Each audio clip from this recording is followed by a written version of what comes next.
Texas with a shoulder injury against Cal back, but just missed it. If you were watching the LSU Syracuse game, welcome to Austin, Texas. Syracuse put up quite a battle against LSU, didn't they? Sure did, but Fournette's kind of looking like the difference maker for LSU this year. We have just seen on that last possession why people fear the Oklahoma State offense. They can run the ball, they can throw the ball, averaging better than 500 yards a game. Will they kick to Johnson again? They tried it the first time, and he took a knee 5 yards deep. He'll bring this one out. Jay Johnson to the 25.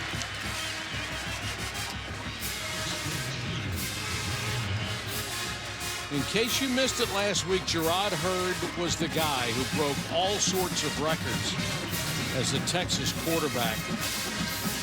527 total yards. That's a school record previously held by Vince Young. Then he became only the second quarterback other than Colt McCoy to pass for 300 and rush for 100 the same game, and he was sparkling in the fourth quarter. 20 points scored in the fourth quarter. Unfortunately, they needed 21 to go into overtime. It was a missed extra point. Charlie Strong was already talking to his defensive coordinator about how to get a stop so they could get to overtime, and unfortunately for Texas, missed the PAT. Hurd takes the direct snap, wants to throw. Post, caught. Perfect throw to Marcus Johnson. Michael Hunter, tough to get better coverage in that, but it's a perfect throw. Johnson, a guy who missed last week with an ankle injury. They said he was close to 100%, and this is the part of the game that Jay Norvell, what a terrific timing throw. He just looked completely on balance, really nice step. But this is the part of the game that Jay Norvell said can make us different. If we can throw it long, we're going to be hard to defend. Blitz coming. Gray will carry down to about the 26. His dad, James, an All-American running back at Texas Tech. And this is an offense with the electric Gerard Hurd as an athlete at quarterback. Glenn Spencer, the defensive coordinator from Oklahoma State, said this quarterback might be the best overall athlete we'll see this year. But if this guy can throw it long and run the option the way he does, this will become a very good offense. Quarterback draw. Spins and picks up a couple extra yards down to the 29, where Ryan Simmons, the middle linebacker who was held out last week in preparation for this game. Simmons had almost 100 tackles a year ago. He's got a foot injury. I just want to make sure he was ready for this.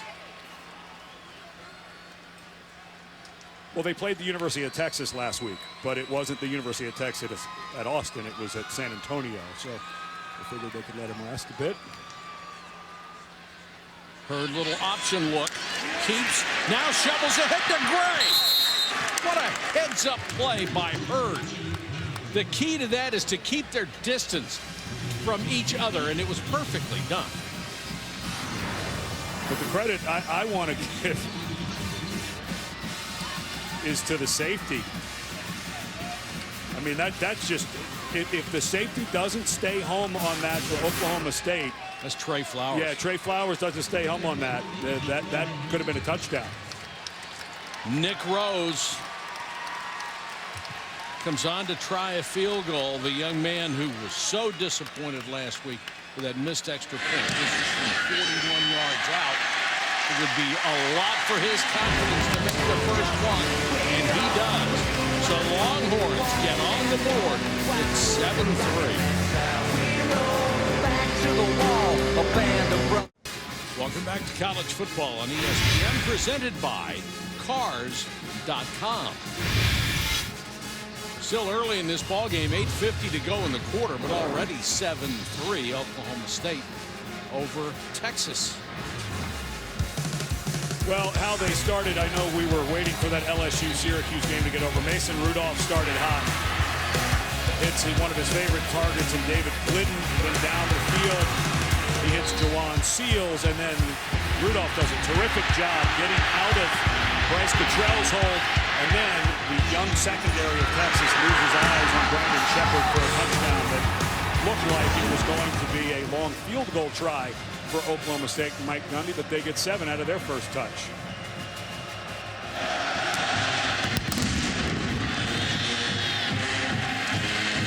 Deep into the end zone, and Carr will keep it there for Oklahoma State. Very nice opening drive for Mason Rudolph. Hit 4 out of 5 to 4 different receivers. So similar, Oklahoma State last year and Texas this year. Mason Rudolph came in after a disastrous run of losses.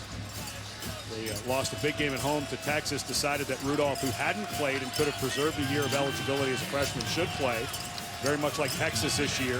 Went with Tyrone Swoops at the starting game against Notre Dame. And then switched over to Gerard Hurd. Very much the same idea, getting a different guy in there and getting a spark. Post beautifully thrown, complete up to the 40-yard line. James Washington made the tackle. And this is the challenge for Texas, because Oklahoma State can put up yards in bunches, and the Texas defense has given up more than 500 yards a game. That is a bad matchup.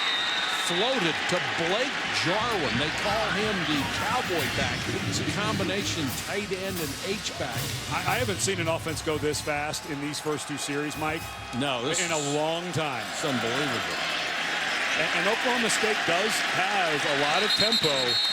But when we were talking to Mike Yursich, their offensive coordinator, of course, Mike Gundy gave up play calling duty a couple years ago just to focus on being the head coach. But he said, we do have a very fast tempo, and they saw what Cal was able to do, especially at the end of the second half when they scored 10 points in the final minute 30 of that game, of that half against Texas. But this is, and this feels like forever, this one, and they're still going to snap it with 15 left on the play clock or so. Well, Texas does not have depth. When you're playing all these freshmen, that means you're missing a lot of guys. Complete pass to Seals. Jawan Seals all the way to the 6-yard line. So when somebody runs this kind of speed, there are flags down on the play, by the way, and you don't have depth, you're just wearing out your starters. Number 95, defense. Half the distance to the goal, the end of the run. First down. The sophomore Poona Ford called for the foul. It's John Bonney working on Seals. Pretty good coverage there. What you can't have is your safety coming over. That's Dylan Haynes coming over and missing the tackle. Your safety has to be a little more under control, and Poona Ford needs to just pull up. You can't knock him down that late. But the coverage trouble for Texas will continue. They've got a lot of young guys trying to feel their way. That time, the safety just a little late to that inside spot. Seaton, number 44, is in as a blocking back. And Walsh just walks in. J.W. Walsh, who they use in short yardage situations, was waiting for someone to come up and challenge him. They followed the flow of the play to the right side, and he just walked over. Well, Walsh, a guy who had started some in 13, started until he had a foot injury in 2014, is the runner. They bring him in, but look at the block. Excellent job. Just knocked the guy out by Seaton, and Walsh, who is a better runner than Rudolph, comes in inside the 10 on running down and gets the walk-in touchdown. Didn't need to be a better runner on that one. Just needed to go forward. So Oklahoma State has found little or no resistance from the Texas defense on its first 2 drives, and they put 14 on the board first quarter.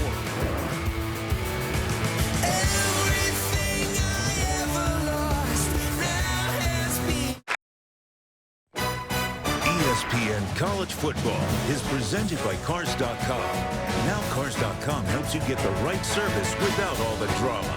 And in part by BMW, we only make one thing, the ultimate driving machine. Indoor skydiving at the Math, Science, and Engineering building at terminal velocity. If it's more than a 4-foot drop, I'm still not in. I don't know if that's indoor skydiving as much as air tube surfing. Hurd and Walsh connected at the hip. Here's more from Dr. Jerry Punch. Absolutely. J.W. Walsh's dad, John's the head coach at Denton Geyer High School. Now, he coached his son, who went on to Oklahoma State. His most recent pupil, who graduated 2 years ago, one Gerard Hurd, the current quarterback at Texas. How about that if you're a high school coach? Have your son, who becomes a Big 12 freshman of the year, and then have Hurd, who's a record-setting quarterback now for the Longhorns. Thank you very much, Jerry. Johnson deep again. They bring it up. Cliche Johnson. With that speed across the 20 to 26. Checking with Adnan Vert. All right, Mr. Patrick, a Taco Bell studio update. Ohio State facing Western Michigan. Cardell Jones named the starter again by Urban Meyer. Goes to Michael Thomas for a 38-yard touchdown. MAC team's 0-18 all-time against top 2 teams. 7-0 Buckeyes, ABC and ESPN2. Mike? And that's got to be a real boost for him. We saw the game earlier in the season, and it was a struggle at quarterback. No doubt that Cardell Jones has a lot of talent. Hurd gives it to Gray, end around. Johnson taken out of bounds at the 34-yard line. Anytime they can get the ball in that young man's hands, it's a good idea. Jordan Stearns made the tackle. We were just talking about Gerard Hurd playing the same high school as J.W. Walsh. Hurd actually took over the starting job as a freshman when J.W. Walsh left, and by his junior and senior year had led Guyton to 2 straight high school championships. But long-term relationship with the Walsh family. McNeil fly sweep action, and he's got a first down out to the 44. It's pretty obvious right now that if Texas wants a chance in this ball game, they're going to have to outscore Oklahoma State. Well, they're going to, and right now they're attacking the edges. They're trying to get away from the line of scrimmage. I like this play calling by Jay Norvell. Took over after the disastrous Notre Dame game from Sean Watson and Joe Wickline, who were the offensive coordinators. Watson, of course, was the key play caller, and they switched over, and I like how they're getting to the edge here. Hurd calls his own number with a shovel to Gray. Gray up to 47. The only thing that Jonathan Gray wishes for is a season without being hurt. He is a multi-talented kid. And here are the Texas quarterbacks. Swoops was getting only 3.1 yards per play, and he was a passing quarterback.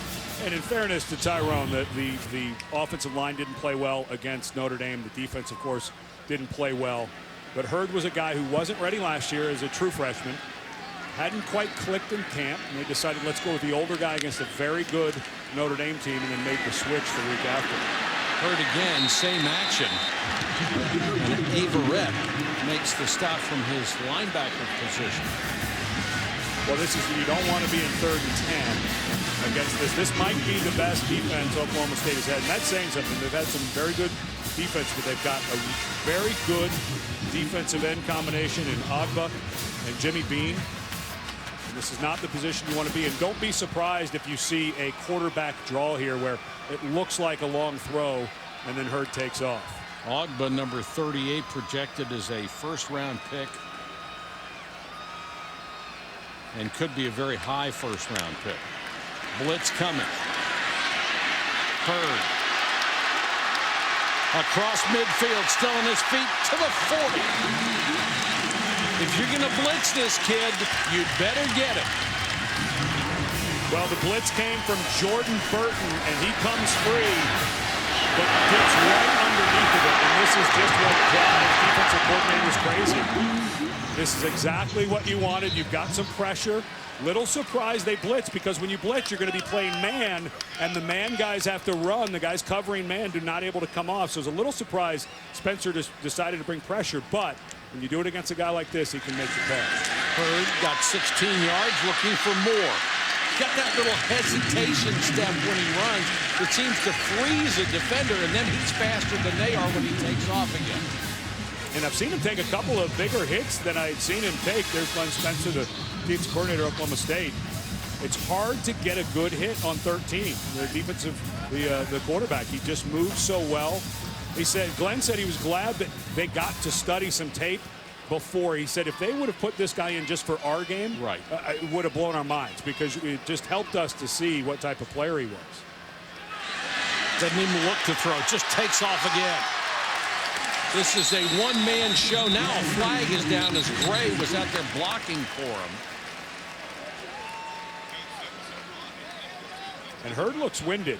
This is, in watching him in the previous games, he's taken a couple of hits. Wouldn't you be? Yeah, but I think it's also just physically. He's walking a little gingerly. Holding, number 74, offense. 10-yard penalty from spot the foul. Good play, first down. That's the center, Taylor Doyle. And a big penalty. Met with Taylor yesterday. And he was talking about the excitement of having this type of quarterback in there.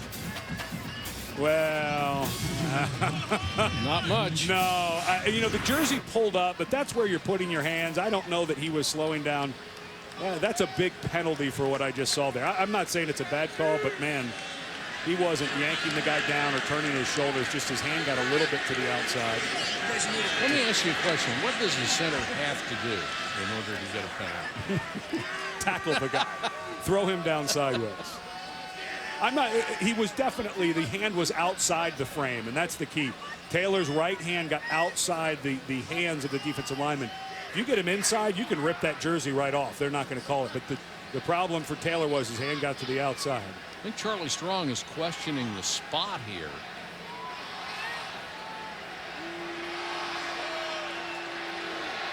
And this delay has to help Hurd a little bit. Yeah. The Oklahoma State headsets are out of communication.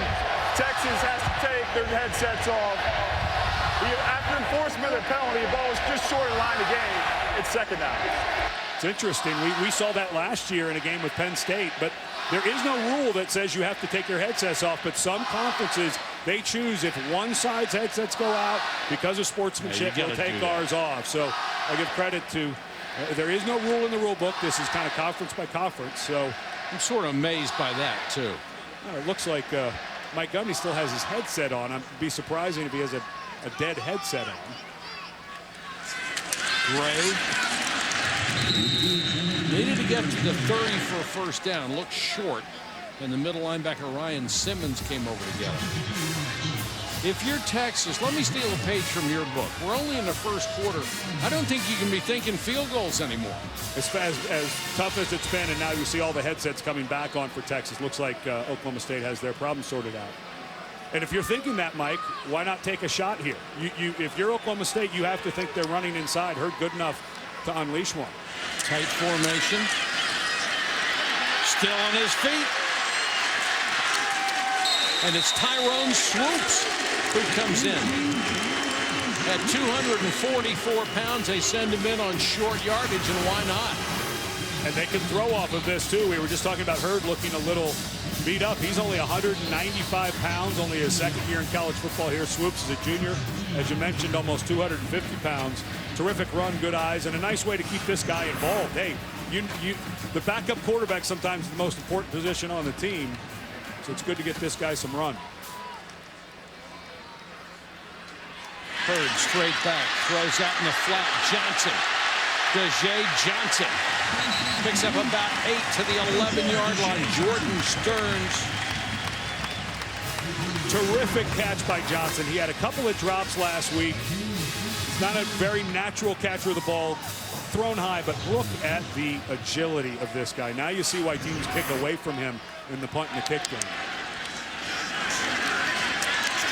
Give it to Deontay Freeman.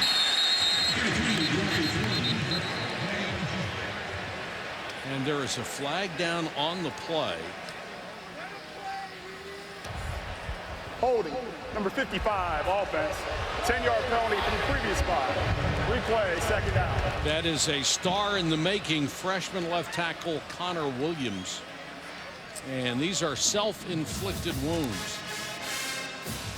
Williams, a part of the celebrated 2015 recruiting class. He was in spring ball, so he was able to kind of get a feel for the game. Not quite there, 283 pounds.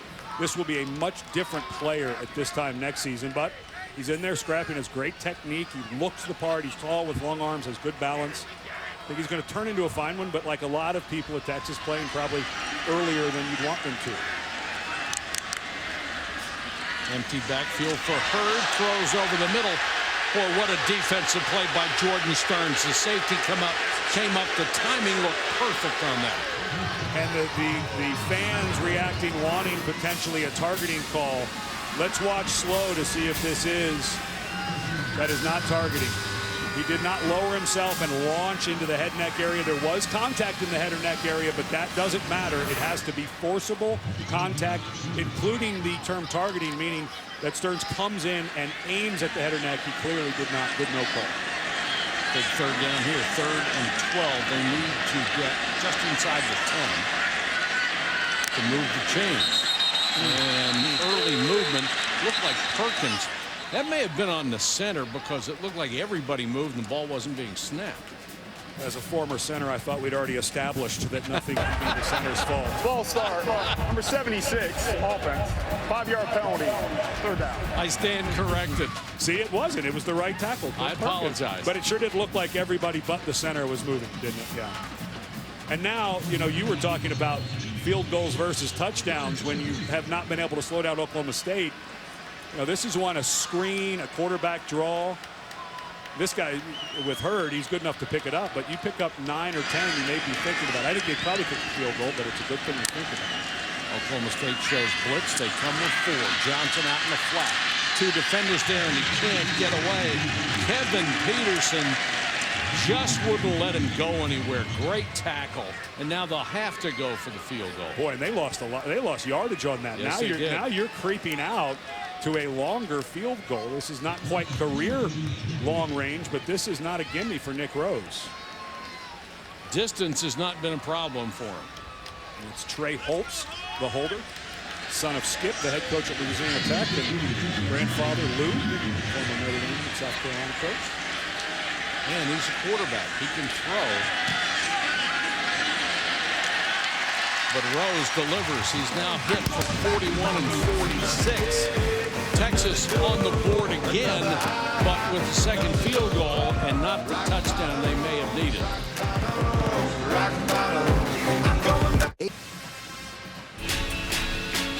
Who's in? Who's in? I'm in. You know I'm in. Bear down. Go Bruins. And that is a big game on Saturday Night Football presented by Wells Fargo. A couple of ranked Pac-12 teams, UCLA and Tucson for number 16, Arizona. Remember, Scooby Wright is supposed to be able to play for Arizona, but Miles Jack, one of the great players in college football, is out for the season. So sorry for him. He was just unreal. And Eddie Vanderdoes, defensive lineman for UCLA, NFL-type guy, he's also out. They've lost a cornerback who is a potential top-round pick, so UCLA down 3 future NFL players on defense. Makes me think, and they like the Wildcats in that one. Time to check in with Adnan Burke. All right, Mike, thank you very much. Championship Drive update brought to you by Dr. Pepper. And Baylor right now putting it on Rice. Seth Russell and Corey Coleman. He had 4 touchdowns last week. He now has 6 in his last 9 quarters. Baylor's up by 18. Back to Austin. Mike? And then in this conference, they know how to score points. Holy cow. The question for Texas, can you stop any of this? The first 2 drives, 14 plays, 130 yards and 2 scores, and didn't take very long to do it either. You better believe you can, or that's going to be a problem.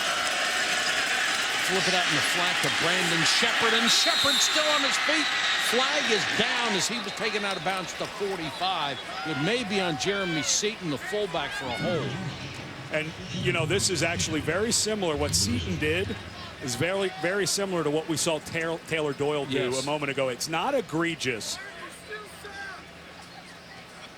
but when you get those hands out and that defender's trying to get to the boundary.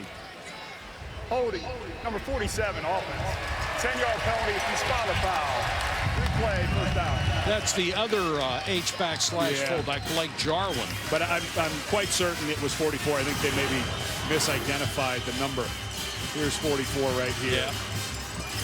Again, it's very similar to what we saw Doyle. That's the right call. So, you know what? We'll call it 1 = 1 for those 2 calls. Not really egregious, but the hand just enough to the outside to stop the defender from making full progress to the boundary. And the yardage is supposed to be marked off from where the foul occurs, and the officials having trouble, I think, determining where that is. Not as easy as you think. These officials have so many things to mark. Yes, they do. So you spot the ball, and then you say, okay, where did that flag? You try to throw the flag to where the infraction happened, but you could never get it Penalty there. enforcement was from the spot of the foul. Replay, first down. There's so many things that these guys are watching to have to get right. You'd rather them get this right than wrong, so take your time. So they determined the foul was 6 yards downfield, so it turns into a 4-yard net penalty. Draw play to Chris Carson. And Malik Jefferson, the freshman, who's going 1,000,000 miles an hour. It may not always be in the right direction, but he gets there fast. Jackson, a guy who's still fighting a foot injury from last year, but this was the biggest recruit Charlie Strong has gotten in his 2 years. #1 player in the state of Texas, and brought a bunch of defensive talent once he signed, decided to come with him. And the #1 linebacker in the entire country. Jarwin underneath to the 32-yard line. They need to reach the 35. So it sets up a big third down. When we come back, that's the end of the first quarter here in Austin, Texas. 14-6 Cowboys.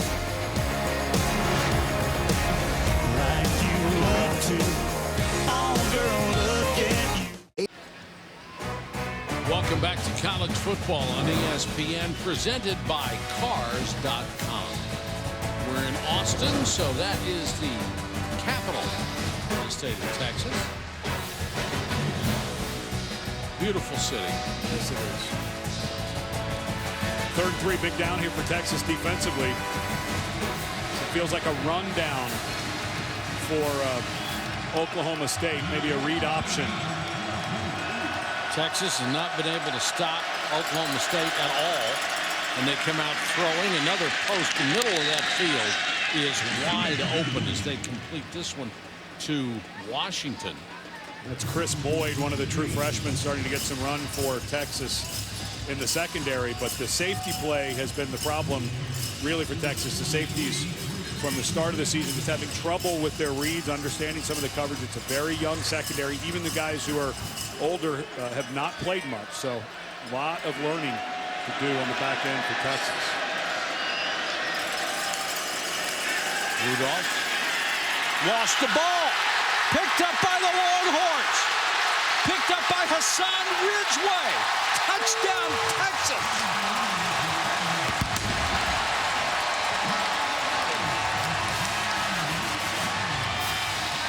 Boy, did they need that. And Mason Rudolph just handed them a gift. Just dropped right out of his hand. Just right here, as he goes to bring it up, it just fell out. You've seen that happen. You've got 2 hands on the ball as a quarterback. He just lost grip with his right hand, and Hassan Ridgeway, who has played himself into the starting lineup, has played really well, gets a gift and breaks a tackle on his way to the touchdown. And give Derek Roberson half of that touchdown, because he's the one who reached out and grabbed Ridgeway and wouldn't let him fall down when he was stumbling. Did a great job helping his teammate. 34 yards. And the point after ties it at 14. How about that?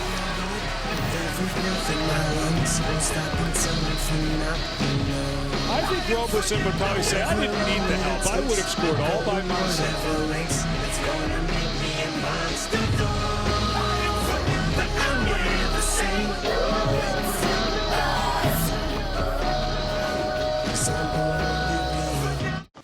Texas is close within 1, and Ed, sometimes Christmas comes early. And unfortunately for Mason Rudolph, there's a Christmas tie-in there somewhere. Just the ball just slips out. Right as he goes to bring the ball up, his left hand probably was gripping it a little too much. He does his very, very best to hang on to Ridgeway's gigantic ankle, but it's not able to. Ridgeway is just a big, thick guy, good runner. He's been playing well. And now for Rudolph, It's like being a cornerback when you get beat for a touchdown. You got to come right back now if you're Mason Rudolph and just wipe that away. Those happen. I've talked to quarterbacks who've done that. Hey, you just drop the ball sometimes, and you just have to be able to bounce back. Nick Rose, who's been great with kickoffs, booms this one completely out of the end zone. Catch a lot more football tonight on ESPN. First at 7 Eastern, the SEC leads it off. 14th ranked Texas A&M against Arkansas on college football primetime presented by Hilton. And at 10:30 we go to Tempe, Arizona State, number 19 USC in the Pac-12. We were talking to Charlie Strong yesterday, of course, had a terrific recruiting class in 2015. And he was talking about Texas A&M and the momentum that they had. And he feels like they got some of that back. But he was clear. He said, A&M is 2 years ahead of where we are because of when we came in. We have some catching up to do in the recruiting trail. But 2015, we mentioned Malik Jefferson, how big a gap that was. It felt like a little bit of a breakthrough for this staff in the recruiting trails, especially in this state. Yeah, based on what he did last year, the future's pretty bright. Straight up the middle on the handoff to Chris Carson, a young man who had a torturous path to get to Oklahoma State. He was highly recruited out of high school. Everybody wanted him, and then he blew out his ACL. His grades deteriorated because he lost interest. Everybody backed off of him. He eventually went to junior college and found out the family home had burned to the ground. He's trying to get himself in a good place here. And this thrown out of bounds. Rudolph had no pressure on him whatsoever. Just stood there and stood there and stood there. And that ball came out funny. That ball left his hand a little awkwardly as he threw it. I wonder if sometimes if you get a newer ball, it's got a little sheen on it. But not handling the ball well after looking very sharp at the beginning. Good noise by a small crowd. This place is just about 60% full now. But pretty good noise here. 3rd and 6, trying to encourage that young defense. Boy, there's a lot of space up here. Pass underneath. And caught by Austin Hayes, but got enough for the first down. Let's check in with Dr. Jerry Punch. Hey, Mike, Oklahoma State has 3 different speeds of their up-tempo offense. They have what they call fast, faster, and light speed. And this week, Mike Gundy told the media, if we go no huddle with light speed, the way they started the game, we hope to snap it 90-plus times a game. And by the way, their headsets are still not working here on the Cowboys sideline. Thanks, Jerry, and they are going at lightning speed, that is for sure. And to put that into context, and there's a lot of talk around college football about the safety of the game and what these speed offenses do. When Mike Gundy played, when I played college ball, 60 to 70 snaps was the max. So if you're going 90, you're 20 to 30 snaps, an entire quarter of the game more that you're playing per game. It obviously fatigues the defense. More plays equals more scores. But nothing's been done to the rules. I don't expect they will. Tipped and almost intercepted. Off the fingertips of Marcel Aitman. Jason Hall had a shot at it. Couldn't hold it. That was the 24th snap on offense for Oklahoma State. Good coverage there on bottom and top. Aitman just kind of short-armed that a little bit. Tough to make that catch. But that is a ton of snaps for Texas defensively. You know, when you see a defensive back drop a ball like that, you wonder how he can. A lot of times they're looking at the receiver, not the ball. And the ball changes its trajectory right at the last second, too. Yeah, tough. Texas shows blitz. They back out of it. Pressure coming anyway. The pass, and that post has been wide open. Complete to David Glidden. Well, offensive MVP from a year ago. So far, Texas has gotten very little pass rush on these third downs. And the linebacker, that's that true freshman linebacker, Malik Jefferson, not understanding where that, it's called the drag route, not quite understanding how to mirror that yet. Carson.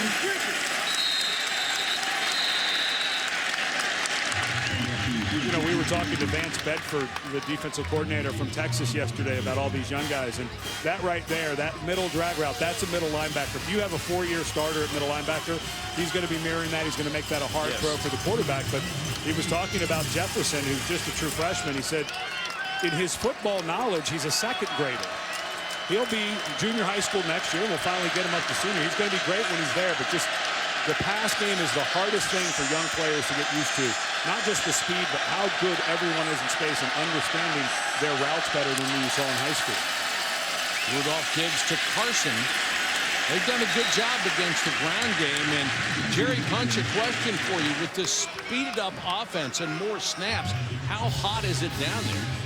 Mike, it is 95 degrees air temperature, but I just checked on the Oklahoma State sidelines.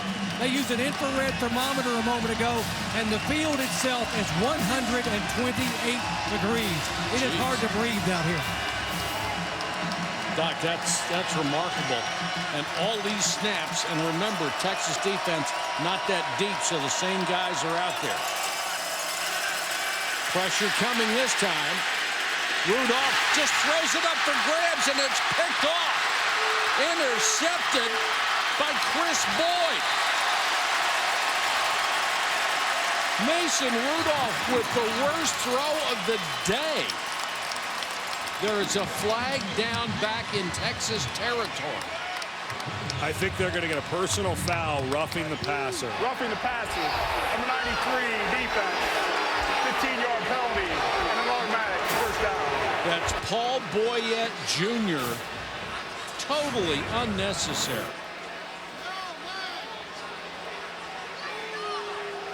Oh, I don't know how you call that. You know, the throw was just made. The guy was pulling off Boyette. Boy, this is a huge penalty. I know they're trying to protect, and officials are told safety first. If it's close, call it. But this one, to me, with Boyette, I think you pull the flag back. This is not egregious. There's a turnover. It's such a huge play, and you can't wait for that. It didn't look to me like contact went. They didn't make contact with the head. They're always trying to protect that. I think you wave that off. You cannot call that, I don't think. I get it's about safety, but boy, that's an awfully big call for what looked like a bump just after the guy threw the ball. A huge call. Shepard on the jet sweep. In the NFL, if there's contact to a quarterback's head, it's a penalty regardless. In college, the official has to make a judgment call. Well, this was a personal foul roughing call, and I just didn't see it. Again, it looked a tad late, but Boyette was pulling off. There wasn't much of a hit to the quarterback. Just for competitive reasons, would have liked to see that not called. Carson just unable to get very much past the line of scrimmage. So Texas has done well against the run. It's the middle of the field where they have been torn up against the pass. That was, J.W. Walsh, who was checked in the short yardage situation. And this is, if you're Texas, you're thinking run. This is what Walsh comes in for, is his own read. But of course, Walsh, with plenty of starting quarterback experience, can throw off it as well. So you have to be careful not to oversell. Sends Carson in motion. Blitz coming. Pass to the sideline. That should be enough for a first down to Hayes. No, it's not. Hayes out of bounds, marked at the 12. As he tried to extend the football. Terrific blitz call that time by Vance Bedford. It looked like Walsh was going to run a quarterback draw, and the blitz ran right to it, so he came off, and he tried to hit Hayes, who was not beyond the sticks. And little surprised here on 4th and short, as well as their defense has played, that Oklahoma State can get a field goal instead of going for the first down or a touchdown here. Grogan is on to try from 29 yards.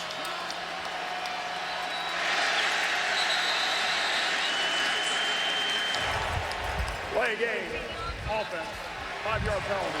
Fourth down. Now it will be 34.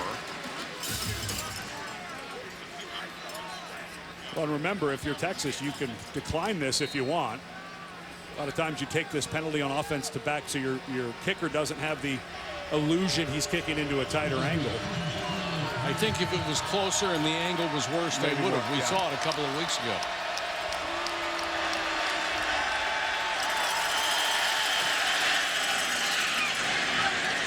And Grogan knocks it through.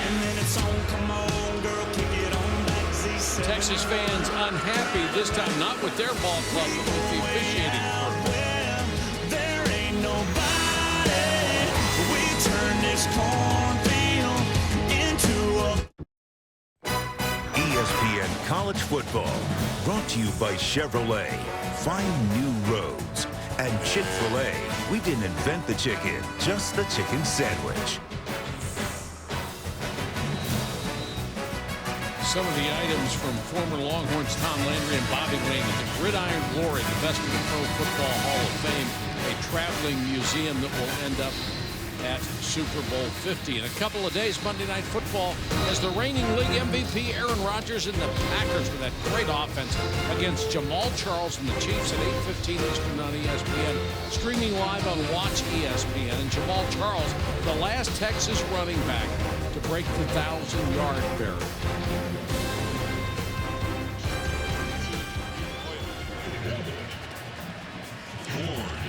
Mason Rudolph catching a little bit of a break, getting a roughing the passer on a throw that he clearly wanted back that was intercepted. And what a change of momentum. Jose Johnson. This time, no running room, taken down to 15. There is a flag down on the play.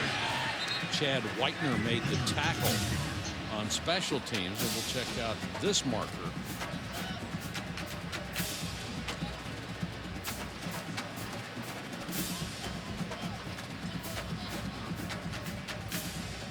Well, they're talking a lot today, aren't they? Rather get it right than wrong. I'd rather have them get it right quickly. And going back to the roughing call that, these officials are hammered about safety first. And so a lot of times they'll throw that flag when they see that contact. I think you go back and you look at it slow motion, you can obviously be more critical. There were 2 fouls during the return. Holding, number 40, receiving team. Half the distance to the goal. After the play was over. Personal foul, number 47, receiving team. Half the distance to the goal. First down. Steve Patterson was hired as the Texas athletic director in November 2013, replacing the legendary DeLoss Dodds. Then another legend, Mack Brown, stepped down as the football coach, and Charlie Strong was hired. Then so much turnover. Before Patterson quit, the president, Bill Powers, resigned. Rick Barnes was fired as the head coach in basketball, although they say he quit instead of was fired. Just so many changes all over the athletic department. Mike Perrin is now the interim athletic director. We met with him the other day. He's a long-term attorney in Houston, Texas. He has given up his practice. There are smiles all over the athletic department because Mike Perrin is there. He was a linebacker, played for Darrell Royal. That gives you chomps to start with. And Texas trying to run out of the shadow of their goal line with Jonathan Gray. And all of the people we know who'd worked here for long term, it was not a fun 22 months. No. There was a lot of changes being made. People didn't feel like their voices were being heard, and give credit to the Texas administration for making a change. We met Mike Perrin. People seemed to be brighter around him. He seemed to be enjoying himself, trying to learn the job to get this thing righted. And now the question becomes, if you're Charlie Strong, Gray, huge hole straight up the middle. Gray looking for a block to midfield. Michael Hunter made the tackle, but not before Gray rumbled for 42 yards. and Texas needed something like this. Hadn't gotten much going offensively. They had 2 penalties on the kickoff return that put them down inside their 5. And now all of a sudden at midfield, you got new life. Gray must have felt like he was back in high school when he rushed for a record 205 touchdowns. Hurd, nice stutter step again, and then the cut. Look at this kid go. Got a great block on the corner and down to the 41-yard line. Jonathan Gray threw a great block for him. Boy, is he dynamic. I love how he runs parallel to the line of scrimmage all the time. Watch, he does it because there you go, parallel. Now he's going to go back upfield. Now he goes parallel one more time. A lot of that is to get the angle He glides instead of runs, so I don't think people realize how much ground he is gaining, but boy, is he smooth. He gives the defender that dead leg and that hesitation step. Comes out throwing. Johnson had it in his hands, looked upfield and dropped it. Dejae Johnson had a chance to pick up 10, maybe 12, and just couldn't hold the ball. A couple of drops last week for Johnson. We were just talking about the firing of Steve Patterson, an athletic director. A lot of people wondering with Charlie Strong, just his second year here at Texas. And after spending time with him yesterday and seeing the recruiting class he got, you have to give this guy time. You can see he has a vision for what they're trying to do. The players are getting better. They will get better on the field. But it did feel like Charlie Strong starting to feel a little more comfortable too. Swoops into the ball game and dives to the 23. A re-energized Tyrone Swoops making a contribution. And because it's short yardage and because Swoops is a bigger guy, this is a choice by the Texas coaches to not get Gerard Hurd hit. So I think this is a terrific. This is the second time we've seen Swoops come in. We saw Hurd get hit way too many times against Cal. And here's a guy who started every game last year, started the first game of the year, getting some reps and taking some wear and tear off of the slider Hurd. Blitz coming, the handoff to Deontay Freeman, and they hurt the blitz down to the 15-yard line. If Hurd is going to carry the ball all the time at 195 pounds, he's going to take so many hits. You're dancing on the edge of a razor blade to continue to give him the ball. And that's why I like when they bring Swoops in, the bigger guy on the short yardage. And this offensive line, which has had its struggles, playing pretty well. Foreman turns the corner, got a block. Touchdown, Texas. There is a flag on the play. John Burt on the corner gave him the block that sprung him. How many big penalties can Texas overcome?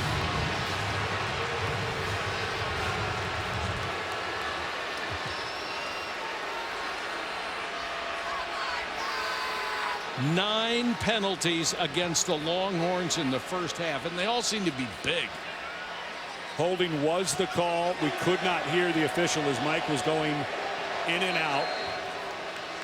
Said 77 Patrick Vahe, another freshman offensive lineman. Vahe, the right guard.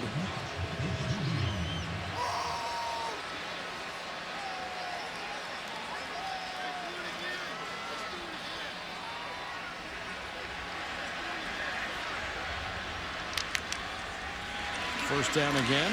Foreman on the sweep, hitting the backfield. Let's go back and look at that holding call. We're having a hard time finding who the call would have been on. It's not the right guard, Vahe. I didn't see any holding on that play. I mean, at the very end there, John Burton, the freshman, but his hands were inside. I saw two cut blocks by offensive linemen. Yeah, Vahe was downfield on the ground throwing a cut block. Hurd throws over the middle, complete to Foreman. Deontay and Armonte, twin brothers. One a flanker, one a running back. And this is one thing they said about Hurd is he is a very decisive thrower. When he sees it, he throws it. Excellent job there. Now you've got this into a third and shorter situation. For Oklahoma State, you're so worried about this guy, but there's nobody in the second level right behind the line of scrimmage. They're too far away. I think this is somewhere for Hurd to go for a quarterback draw. Well, you're right. The middle wide open all the way to the end zone. Hurd sits in the pocket, now flushed. Trying to run forward himself. I don't think he was aware where the sticks were. I don't think so either. Instead of lowering his shoulder and maybe trying to get another yard and a half, he went out of bounds. And here come the big bodies to go for it and I love going for it here on fourth down if you're Texas. But I think you're right that Hurd, as he's running away from Jordan Burton there, just didn't realize where it was. I like this call, bringing in bigger bodies, including Swoops. This is a good decision for Texas. They've not been able to slow down Oklahoma State offensively. And now Mike Gundy, not happy with what his defense has lined up, deciding to take the timeout. What a ball game so far. 5:09 to go in the first half. You want to get ready for the NFL? Just turn on ESPN tomorrow morning. Start your day with the NFL Insiders for all of the latest headlines. Then the NFL Countdown crew goes inside the storylines. Catch the new NFL Sunday morning starting at 10 Eastern on ESPN. Streaming live on Watch ESPN. Got a big one here. Texas trying to take the lead. 4th down, call it 2. Swoops, hesitates, takes it outside. 1st down and more. Swoops, touchdown.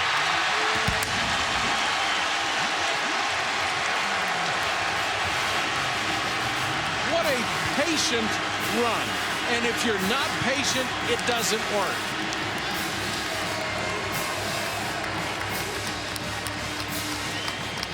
Maybe that's where being a junior comes in handy. Guys played a ton. He started every game last year. Was a starter earlier this year, went through spring ball as a starter, the summer as a starter. He's got a good feel for it. Bigger guy at almost 250 pounds.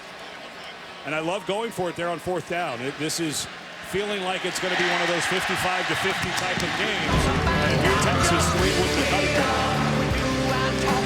Texas has taken the lead here at home over the Cowboys. Back to the wall, a band of brothers together along the outsiders.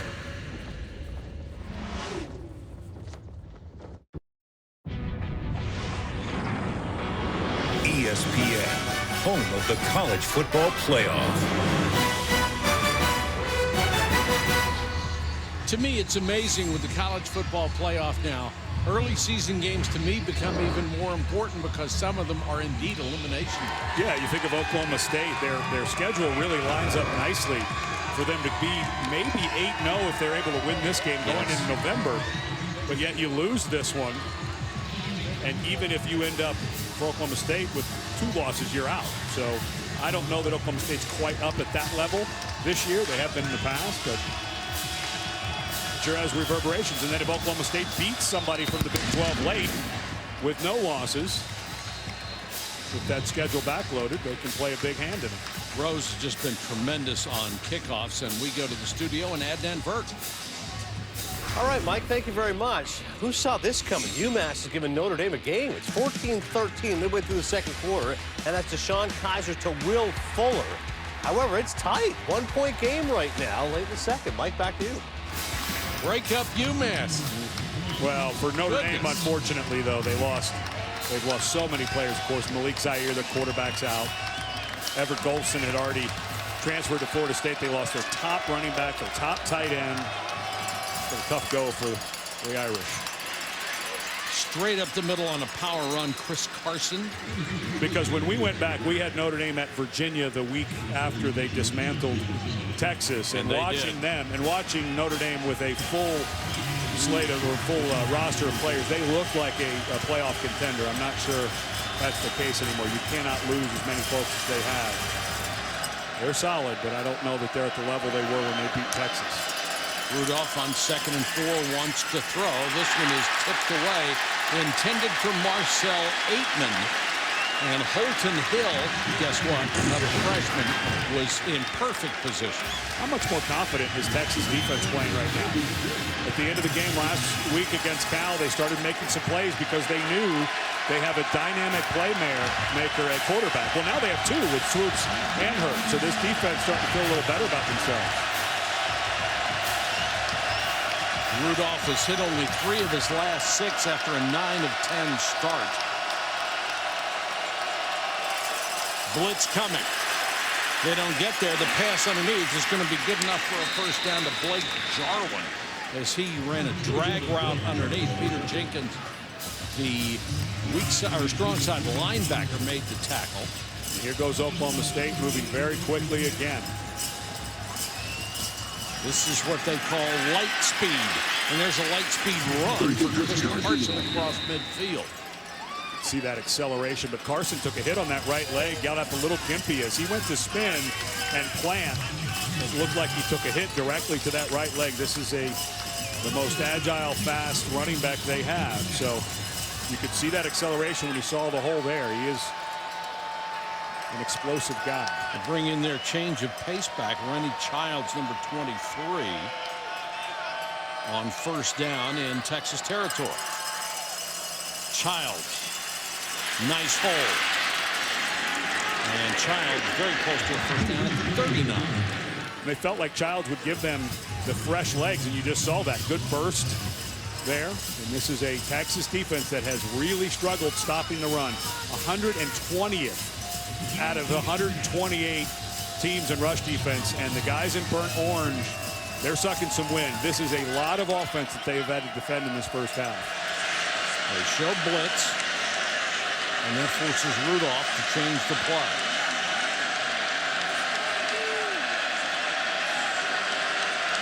Come back with the same blitz look.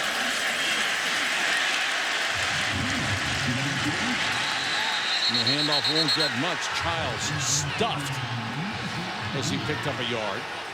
Well, and there's a Texas defender down at the bottom of that pile. And it looks like the true freshman Malik Jefferson that we've been talking about, who had been playing nearly every snap, a guy who came in early enrollee in the spring. He gained almost 30 pounds from January until the start of this season. He's getting up a little slow. So a linebacker and secondary group that was young and inexperienced now taking one of their best players, young players off the field. Washington. Double reverse. Blockers in front. And he's down to the 27-yard line. That'll be enough for a first down. Holton Hill made the tackle. And if you're out there, as Jerry told us, it is witheringly hot on the field. If you're out there every play playing at this pace, you're just gassed. And you just had to run about 50 yards to cover that play. Rudolph under pressure.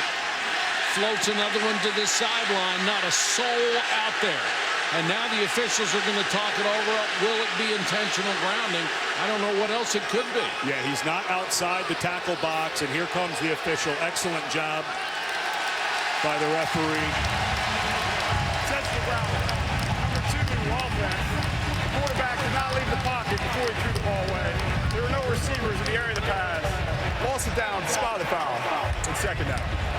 So you end up getting essentially what would be a sack, but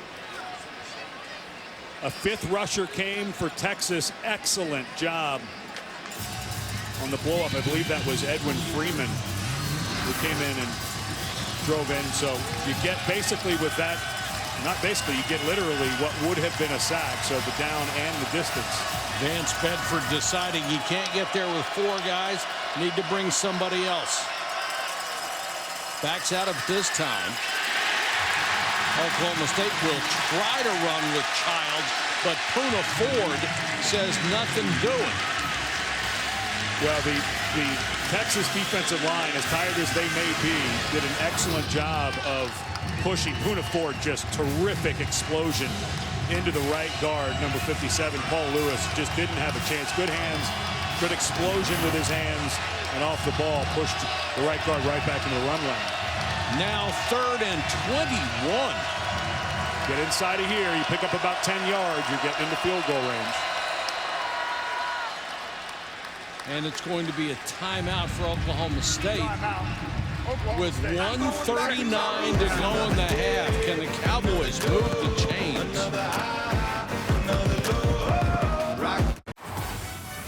I'm Adnan Burke coming up on the Lexus Halftime Report. Ohio State, #1 team, trying to bounce back, though, after some concerns about their offense. They're facing Western Michigan. Also, the luck of the Irish. What is going on? UMass is giving Notre Dame a very good game right now. And also, the showdown in the swamp. Tennessee and Florida, a great rivalry. The Gators have had the edge in recent history. Danny Cannell, Joey Galloway joined all of us. Mike, back to you. And Dan, we could be talking about UMass in the playoffs. Easy. This feels like a run or a screen type of play for Oklahoma State. And it is. And it gets 3 yards, and that's it. Nissan Hughes made the tackle. Well, this is right on the edge of where Ben Grogan, the kicker for Oklahoma State. Texas doing a nice job with 3 timeouts, taking one of their timeout to not let the clock run down too much. So they have more time for their offense. It's a good timeout, but you're right on the edge. And if you're Oklahoma State, I don't think you want to block field goal here. I would be surprised if they punt.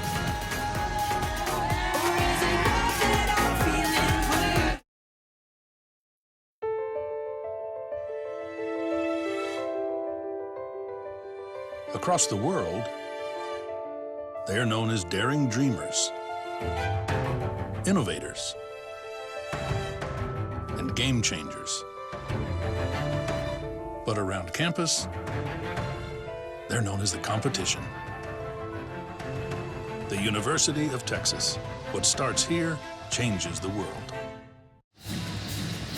Celebrating its 11th year sponsoring the Good Hands Field Goal Nets, Allstate makes contributions to participating universities' general scholarship funds for each field goal and extra point kick. To date, Allstate has contributed millions in scholarship funds. The other thing to think about with Ben Grogan, he had 2 point-after touchdowns blocked last week because of low trajectory. So not surprised at all that they're going to punt a longer field goal. Sometimes you drive it a little too low. With those blocks last week, not surprised that Siner's out to punt. Zach Siner taking the point of the ball, looking for that backspin, but he kicked it too deep. Man, that's a 15-yard possession flip right there. So for Texas, using that timeout was great. Now you get the ball back with the clock stopped. But when you've got a playmaker like Hurd, the clock is immaterial. He can pick up 30 running it as well as throwing the ball. Well, you still want to see the guy. Can he handle the clock? Can he handle the end of the half with 2 timeouts, know the situation, understand if he's running, get out of bounds? But where for Oklahoma State, it's so hard to defend now because obviously you want to play coverage. But if you don't have someone watching for 13 coming out of there, like you're saying, he can go 25, 30 yards in a blink. But what I would try to have this guy on the move. I'm not sure how much I'd want him sitting in the pocket right now. Very good defensive line for Oklahoma State. Because you'd be fine. If you're Texas, you'd be fine with it ending right here. So I don't think you're going to get very risky offensively on your own 20 to start. Deontay Foreman is his running back.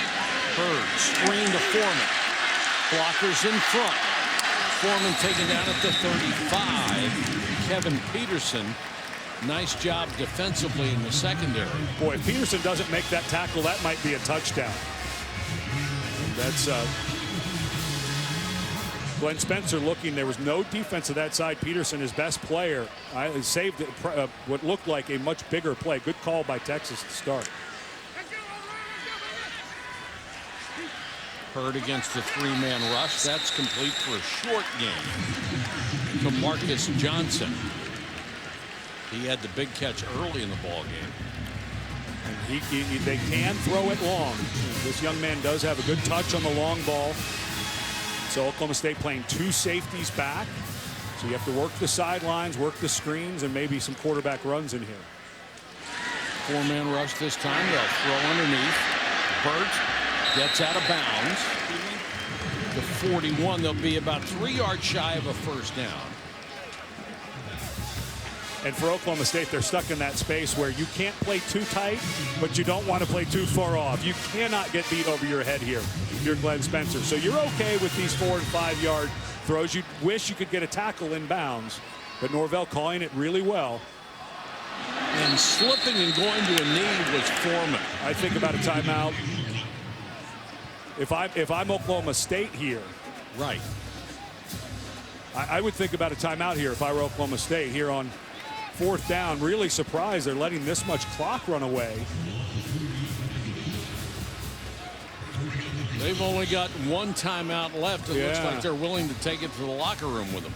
Really surprised that you're not going to save a little bit of time. I mean, if you get any type of return here, you could be out to the 40-yard line and you'd have time for more plays. I'm shocked that Oklahoma State's not using their timeout because this is 38 seconds essentially they're losing.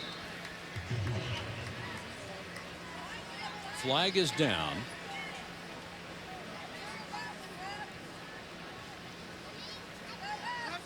And for Texas, a little surprised you wouldn't take the timeout instead of the penalty of delay of game. You don't want to give up too much field position, but I'm still scratching my head a bit at why Oklahoma State wouldn't use this final timeout. 5-yard penalty, 4th down. The defense declined the option for the 10-second runoff. By rule, the game clock will start on the snap. So they do want the punt to happen. They do want a competitive play, see if they can make something happen here, go for a block, get a nice return.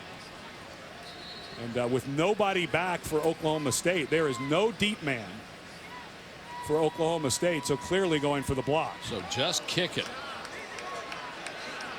And he did. Beauty. Dixon, just a terrific catch, starting with not getting it stuffed. Pretty good first half. Our score, Texas 20, Oklahoma State 17. Send you to Adnan Burke for the Lexus halftime report. Gutsy call, down by 4 points. It's 4th and a half a yard on the 7-yard line. What prompted your decision to go for it rather than taking the kick? Well, we were down, and I just know that we needed some momentum and needed to get us a swing there. So just to go for it, and you put Swoops back there and say, hey, let him take a chance. Let's go get the first down. Your young football team making some extraordinary plays here in the first half, but big penalties, 9 of them have hurt you. How do you address that at halftime? Well, that's what's hurting us right now. We're just shooting ourselves in the foot, and we just got to make sure that we can eliminate those penalties. Hey, thanks, Coach. Thank you.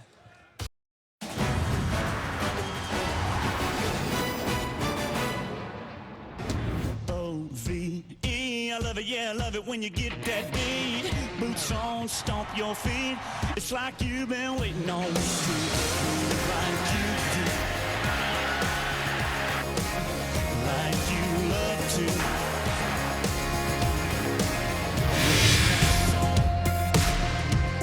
The end, presented by Cars.com. Austin, Texas, where we have a great ball game for you. Texas on top of 24th ranked Oklahoma State, 20-17. And Ed, the way Oklahoma State started, it looked like they might blow out Texas, but nothing doing. Texas's defense is very young. We talked about the secondary, but they're starting to feel a little bit. With Gerard Hurd in at quarterback, they feel like they have a new spark. They can get some guys off, but what's been interesting is it's been the backup quarterbacks who've been scoring a lot of touchdowns. And we'll take a look at today's AT&T strong performance, and it started with J.W. Walsh, who was a starter in 2013, starter in part of 2014. He's the better runner of the two quarterbacks, and then surprisingly Tyrone Swoops come in, much bigger at 244 pounds, and that was on a 4th and short instead of going for the field goal. Charlie Strong, in the strong performance, of course, going for the run instead of the field goal. And so it's been the backup quarterbacks getting into the mix. We knew Walsh would get in here, but I think this is smart to get Swoops in because Hurd is 195 pounds, a slider guy. Get closer to the goal line or short yardage. Swoops has been the guy for Texas. And I was just going to say, don't you think both teams have done a great job of keeping those backup quarterbacks engaged as part of the game plan and having them be successful? Well, and if you're Oklahoma State, your luck with quarterbacks over the last few seasons, you know that you better have your second stringer ready. So it's nice to be able to get J.W. Walsh from run and Tyrone Swoops. Jeff Carr deep to receive. 6 yards deep. He will take the knee, and we check in with Jerry Punch. Talked to Mike Gundy coming out at half, guys, and I said, you know, Mason Rudolph and company moved the ball very well in the first couple of drives. Then your offense began to sputter. What happened? He said, we went away from running the football. We got to be able to go back and run the football, which we did effectively in the first couple of drives. As far as defensively, he said they're able to run the ball on our perimeter. We made some adjustments to try to stop that in the second half. And Jerry, Mike Gundy has done some great adjustments over the years building this Oklahoma State program, and what a contrast between Charlie Strong just getting started with his career at Texas and what Gundy has established. Oklahoma State has won 3 times in a row in Austin. They had never done that before. In fact, before that streak, they hadn't beaten them in Austin since 1944. This is Marcel Aitman making a grab on the first play of the third quarter. The rush yards for Oklahoma State only 45. It felt like when they went to the throw and got out of that rhythm was when they slowed down a little bit. But they come out slinging it around. Washington I think Mike Gundy may have thought that the Texas coaches were going to listen to Dr. Punch's halftime report. And they tell may him one have. thing and do something different. Jerry's always got the info. No headset from Mike Gundy. We've talked about there have been headset problems all day. There were some power outages in the press box earlier. They're still having some power problems. So the headsets, which make it hard to communicate from upstairs. Play action fake and over the middle incomplete that time. They threw into double coverage looking for Seals, and Dylan Haynes came flying up, the former walk-on who has a real backer in Charlie Strong, the head coach, who was a walk-on safety in his college days at Central Arkansas. Crowd trying to get into it on 3rd and 11. Seen the defense play much better this week. 4-man rush, no pressure. Floated to the sideline and out of bounds. It was intercepted by Devontae Davis, but well past the sideline. And a nice stand by Texas in the first possession of the 3rd quarter. And not exactly what Mike Gundy said that they were going to do offensively. They came out throwing it every down. It seemed like they got out of rhythm in that first half when they were able to run it effectively. Here they come out letting Rudolph throw it, and that one he throws a little too far out of bounds, although it was well covered, so not sure it would have mattered.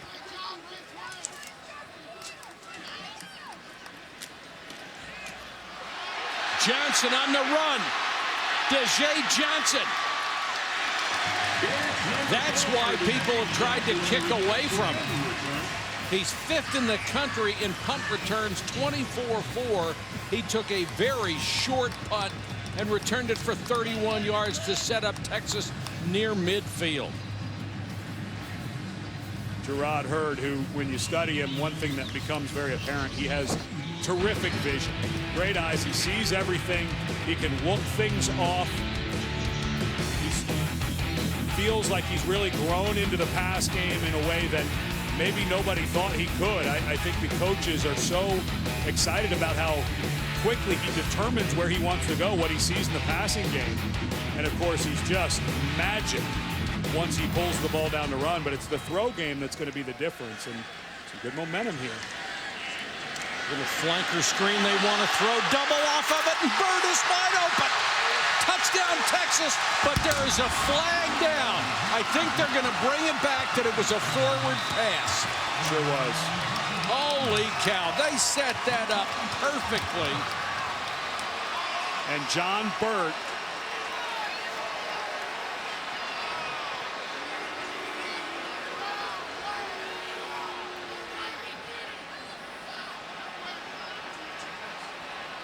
first look. Illegal forward pass, number 7, offense. Both passes were forward. 5-yard penalty from the spot of the second pass. Loss of down.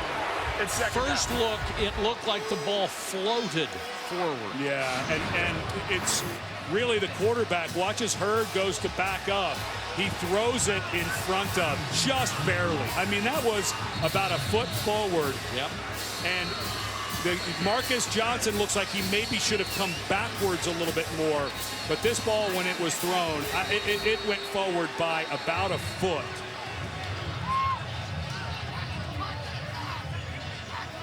Well, what a They're going to review this to make sure. The ball looks to be right on the 40. The ball's right on the 40 when he releases it. I don't know how you overturn that. I don't know how you overturn it. I mean, it's forward by about inches. 6 inches. It's inches. Because when the ball leaves the quarterback's hand, it's just in front of the 40-yard line. And it looks this like is maybe a football in front of the 40. But remember, to overturn it, you have to have irrefutable video evidence that it was the other way. And I think what we're seeing is it is slightly, I mean, it is so close to parallel. Right when the ball leaves Hurd's hand, it's right at about the 40. And watch where Johnson ends up catching the ball right in front of the 40. I think the play's going to stand. Good call by the official. You can see the line judge right there working his way back. And he was the one who ultimately called the flag. I think it's a very tough call, but I think it's the right call. It is. Very, very tough call. And you saw where the line judge had to move down the field and then move back. remembering he's going to have review if he needs it, but I'd be surprised if it doesn't stand. After review, the ruling on the field stands. Illegal forward pass. It's second down. You notice they didn't say confirmed because it was so close, but I'm wondering if it had gone the other way on the initial call, if they could have overturned it. I'm not sure. I'm not sure either. I'm not sure either. I think that was well officiated. I do think it was slightly forward at the end of the day, but that is 2 Texas touchdowns nullified with penalties. It's just a little bit of an inaccurate throw by Hurd. Yeah, you know me. I have no problem being critical of officials, but when they make the tough call and get it right, you've got to hand it to them. Absolutely. I think even though they didn't confirm it, I still think they got that one right. But what a tough break for Texas, though. They set that thing up so perfectly. Burt was wide open, and Johnson threw him a terrific pass. And could you feel the energy of this building just deflate a bit? And you're still up 3. That's the thing that's hard. You know, we've got a smaller crowd than you're used to seeing in Texas with the 1-2 start. And after the deflation of last week's game, the upper deck's almost empty on the far side. But after that missed PAT didn't send the Cal game to OT, feels they're deflated, and they're up 3 against a ranked team. Blitz coming. Hurd running out of trouble after he got good blocking. Tries the hesitation this time, gets away from the tackle, but can't pick up very much yardage. And so instead of a touchdown, Texas will have to punt it away. Good job by Glenn Spencer that time. They had Jimmy Bean, a veteran defensive end, spying the quarterback, and that was why when Hurd went to bounce out to his right, 92 was standing there to run right with it. Good defense. Now, Ogba, the other defensive end, is a potential first-round draft choice. Dean is also an NFL candidate. He's a very good player. Tremendous punt all the way back to the 2-yard line. Taken by McCleskey, and then he is buried there. A 54-yard kick, and Chris Boyd, tremendous effort on special teams. Well, you tell the true freshman, don't back up. Don't back up. Stop at some point. Shouldn't let this one. I think it probably goes in the end zone if he lets it go.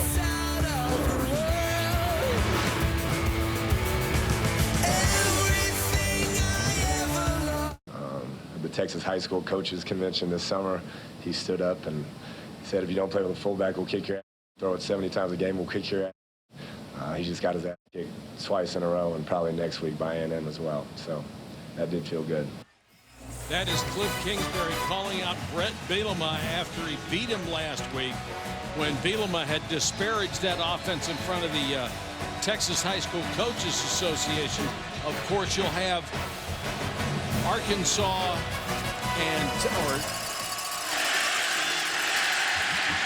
watching this last play. You have Texas Tech beating TCU right now, which is a stunner. TCU's looking a little shaky to me. The last couple times I've seen them, they've had some problems defensively with some injuries, but their offense doesn't look as good as it was last year. I'm not sure they're the cream of the crop in the conference this year so far. Rudolph taking the snap in his own end zone. Texas comes with 6. They don't get there. The pass in the flat caught by Shepard, but Duke Thomas is right there on him. And you can see this Texas defense, Ed, growing in front of our eyes. They do look much better, don't they? When we saw them against Notre Dame in that first game, they just looked lost. And now guys are in position, staying on their feet. There are tons of athletes in the secondary, a lot of young guys, and the more they play, that athleticism can start to show up. They are playing 18-year-old kids because they're the best players on the team. Blitz coming. They don't get there. Another post to a wide-open receiver. This is Shepard, and Shepard takes it all the way out to the 32. The middle of the field has been where they have hurt Texas. Shepard, a guy that Oklahoma State really wants big plays out of. He's very explosive, has the ability to take over games, looking for a little more consistency, but that time on that post, able to run away from the true freshman Chris Boyd. Good throw by Rudolph, too. Handoff to Rennie Childs. He's been playing since Carson was dinged up a little bit in the first half. Yeah, Carson took a hit on his right leg and was gimpy coming out, and we're seeing almost all Childs now. That's a big loss for Oklahoma State. Carson Child's a very good back, but Carson was a guy who was a little different with the ball in his hands, gave them more agility, more speed to the edge. And highly recruited out of junior college. Intercepted, picked off the shoe tops. And now an official comes in and says no. James Washington was the intended target. Devontae Davis dove for it. At first blush, I thought he had it. Little bit behind Washington. Well, that looks like an interception that time. And I'm not so sure Charlie Strong should not call the timeout. Nope, ball touched the ground. Woo, is that close? I thought for a second it hit his foot but it did not go to the ground. Watch the ball on the first drop right there. It looks like it hits his shoe, but it did brush the ground. And I think because of what they call Godzillatron replay, Charlie Strong decides to take the timeout, and they're right there.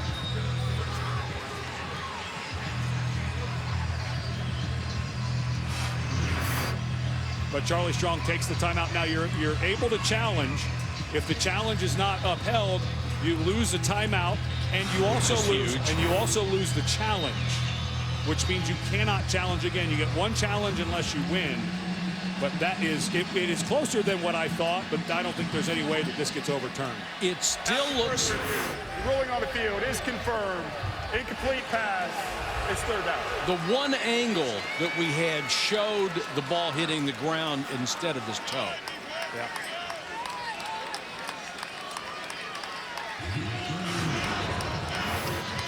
Watch how the ball, I mean, literally right before Davis grabs it, right there. The point of the ball hit the ground, came up into his chest. Good overturn. Now remember, Texas loses the timeout. Excuse me, they didn't challenge that. I stand corrected. They did not challenge. That was stopped by the replay booth. So no penalty for Texas in the timeout, and they get their challenge. Keep their challenge. Pass complete to Marcel Aitman. Sorry, I saw Charlie Strong walking over to the official, but the official got buzzed from upstairs before Strong had to call the timeout. I think he would have challenged it had the booth not taken. But I'm glad the booth did, because they did need to take a look at that. And why take a timeout or a challenge away? I think he would have challenged it, but I think it's better that he didn't have to. Childs bulls his way straight up the middle. Took Nashawn Hughes with him. Let's go to Jerry Punch. Talked to Cowboys trainer Kevin Blasky. Said Chris Carson retaked his right foot. Could go if needed. It's a coach's decision right now. Rudolph hits the big one down to the 15-yard line to Aitman. What a throw. And Aitman, nice adjustment to make the catch. Ball was just slightly underthrown by Rudolph, which is what you want on this throw. The guy has position. And Aitman just did a wonderful job of leaning back against Duke Thomas right before the ball got there. Terrific throw by Rudolph, and it looks like they're going to review. Was the left foot out of bounds? Tough to tell from that angle. The other thing, too, is does he have possession of the ball all the way through the catch? Yes, he does. He was bobbling it a bit. But let's make sure the foot gets down. It's down. And then the question was, did he have full control of the ball as he went down? The ball moved slightly, which it's allowed to do. The ball can move a little bit as the guy's going down. Foot's down. The ball moves just a touch, but he has control. I think this is going to be confirmed. I'll be shocked if this is not confirmed as a catch. The other thing you're looking for there is if the ball hits the ground, does the ground help him catch it? But he had complete control of it. The ball can move a bit. Does it slide out from the hand? Does it become the player has to use both hands to cradle it? That time it looked like Aitman had it. Terrific throw and a terrific route by Aitman. He slowed down, leaned back into the defender, Duke Thomas, and then was able to extend away and make the catch. And again, with the speed of this offense, any kind of review like this helps the Texas defense. Absolutely. We saw how tired they were at the end of that first half, and now with 2 reviews and a long drive, it's not going to feel like it for Charlie Strong's defense. Go back to that almost interception, though. I give credit to the replay booth for stopping that and not having Texas have to use a challenge. I saw Charlie Strong walking over there. I assumed he called the timeout and the challenge. But that was close enough to go back and review, and we saw just how close it was. Good job on the review to confirm it, and I believe this one will be confirmed as well. Further review, the ruling on the field is confirmed. Completed pass, first down. Good job again taking a look at the video. It's really unbelievable how fast this game is and how good the officials on the field are. Yes. Even when they miss something, they miss it by, a hair or an inch.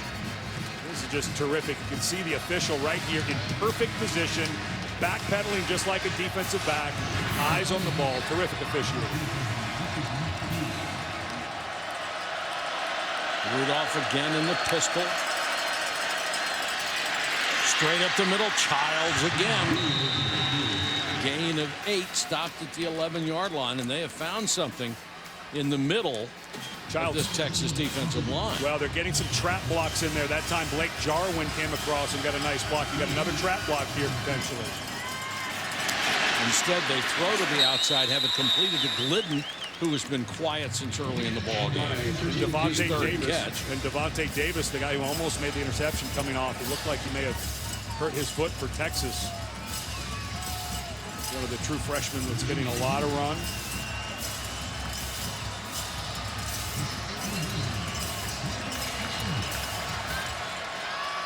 First and goal from the 8. That's tough down and distance. Long way to go. No timeout or no first down possible. Childs bounces off the tackler inside the 2. Omenahu, defensive lineman, ended up making the tackle. J.W. Walsh comes in like they have been doing all season long. Guy has tons of experience. We mentioned he was a starting quarterback ahead of Gerard Hurd. And a good one. Absolutely. We have not seen a throw off of this formation with him in yet. Do we see it now? Remember, this drive started at the 2. Walsh gets it to the 1. They've gone 97 yards so far. It's not done yet, though. That first and goal from near the 10 is tough. And I always feel like the third down is where you think about the throw. You leave Mason Rudolph on the sideline. Walsh has plenty of arm to throw it. I don't know how much delay I want. Last time, Walsh kind of waited and waited. He's good at that, but any penetration can kill it if you're running some type of quarterback delay here. Aitman is the only wideout to the top of your screen. Walsh to the fullback. Jeremy Seaton for the touchdown. Seaton with one of those delayed blocks, then broke out into the flat. Perfect execution of that play. Terrific call. That was the exact same look of the running play that they had before, where Walsh took it, waited for the block to come, and then ran with it. Instead now, when he's waiting for it, it's actually just to set up the run. And that's Haynes, the safety, who's just a little bit late. So hard when you're a defensive back near the line of scrimmage. And Seaton did an awesome job with a little hand slap as he went by. Good execution by the tight end fullback Seaton. And what a bonus to have a backup quarterback like Walsh who can run it and then execute the pass as well. Back to the wall, a band of brothers together along the outsiders. ESPN College Football, brought to you by Hyundai and Allstate and the Allstate AFCA Good Works team, recognizing athletes for their charitable work. Visit ESPN.com/Allstate to learn more. Franklin Barbecue on 11th Street, according to Bon Appetit magazine in 2011, the best barbecue joint in the entire country. And if you don't get there early and the meat's gone, sorry. See you tomorrow. Oklahoma State's regained the lead down to Jerry Punch. I'm with John Walsh, head coach at Denton Geyer High School, and more importantly, the dad of J.W. Walsh. Your son has thrown one in and run one in. What impresses you the most about his play today? Just that he's getting the job done. You know, he gets asked to come in on scoring in the score zone, and he scored twice, so just proud of him getting it done. You were also the head coach for Gerard Hurd. This young man plays with so much composure. How tough is that for a young quarterback? Well, he plays with a lot of moxie, and I've seen it for 4 years at Denton Geyer, and what I see out there is what I saw for 4 years. How about that? A dad and a proud high school football coach watching two quarterbacks today. Jerry, I tell you what, you're a high school football coach in Texas. You're in heaven right now. Yes, sir. How cool is that? Your son, who was your quarterback and got you this close to a state championship, didn't quite get over it for Geyer, but then J.W. Walsh and his dad, when he was a sophomore, went and saw Gerard Hurd as a 7th grader at a quarterback thing, and they said, you know what, we should just have this kid come around. 7th and 8th grade, Hurd actually rode the bus to away games, was able to be around J.W. Walsh, learn what a quarterback did, stepped right in, and by the end, he won 2 state championships at Geyer. And what a great handoff it was from Walsh to Hurd. And how about for John Walsh? Father and high school coach of the state of Texas. It's good stuff. 2 quarterbacks playing in the game, and his son's 2 for 2 inside the score zone today. Pretty good deal. All right, how does Texas respond now that they're down by 4? Hurd hesitated, and then threw towards Gray. We talked about him being committed when he throws. He's not committed on that one. That was close to being a backwards pass. Good job by Hurd throwing that in the dirt. They were looking for the wide receiver screen. It was not there. But that was awfully close to being a forward pass. So the ball would have gone, backwards pass, and that would have cost them about 4 or 5 yards. Now 5 wide receivers. Hurd on the scramble, dragged down this time, one of the few times he hasn't been able to get loose. And a good defensive play by Dean and Ogba. Well, we were talking about Geyer High School. Jimmy Bean, another graduate of Geyer High School. So John Walsh, the coach, has a bunch of his graduates up there. Excellent job reading the inside run. And now this is a down and distance for Texas. Not what they want to be in with a young quarterback. Again, the pass rush has been, for Oklahoma State, they've been able to generate a little bit with just 4. And they don't want to go 3 and out and give the ball back. Ball floated down the middle and caught at midfield. Holy cow, Caleb blew it. The ball just dropped in his arms, and he had the presence of mind to fight for it and get it. Great read by Hurd, though, the quarterback. He knew Blewett was going to come wide open, so he threw this. Good physical job working one-on-one with Mictavius Jones. But Hurd saw that Blewett was that open, and there was pressure coming, so Hurd threw it way earlier than you normally would want to. That's what the coaches have talked about. He has a really good feel in the pass game. Hurd on the keeper. Turns it upfield, gets what he can, gets out of bounds.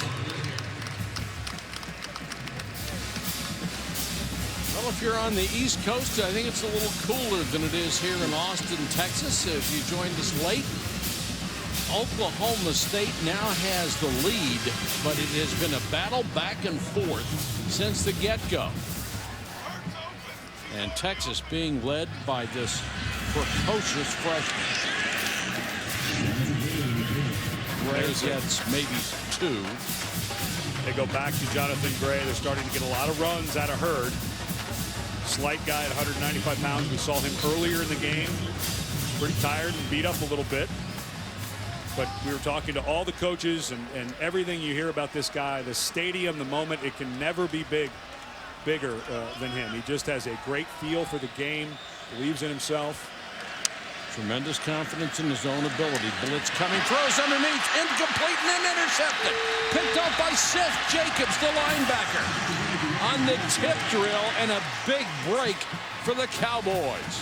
Well, just missed catch by Marcus Johnson, and what a huge job by Seth Jacobs, who's wearing a club on his hand. He has a micro fracture in his hand. They were hoping to get some fingers free. You can see the club there, but that ball just the hands off of Johnson, and luckily for Jacobs, with that big club on his right hand, comes in softly. He's able to cradle it and go down. You don't expect a linebacker with a club on one hand to make an interception, but that just a drop pass by Johnson right into his hands.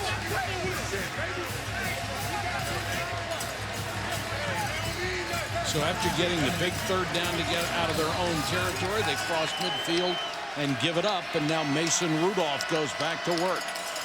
Childs is his running back, and Childs will get the carry. Hit by Shiro Davis, defensive end who came down the line to make the stop. And Oklahoma State back in fast mode.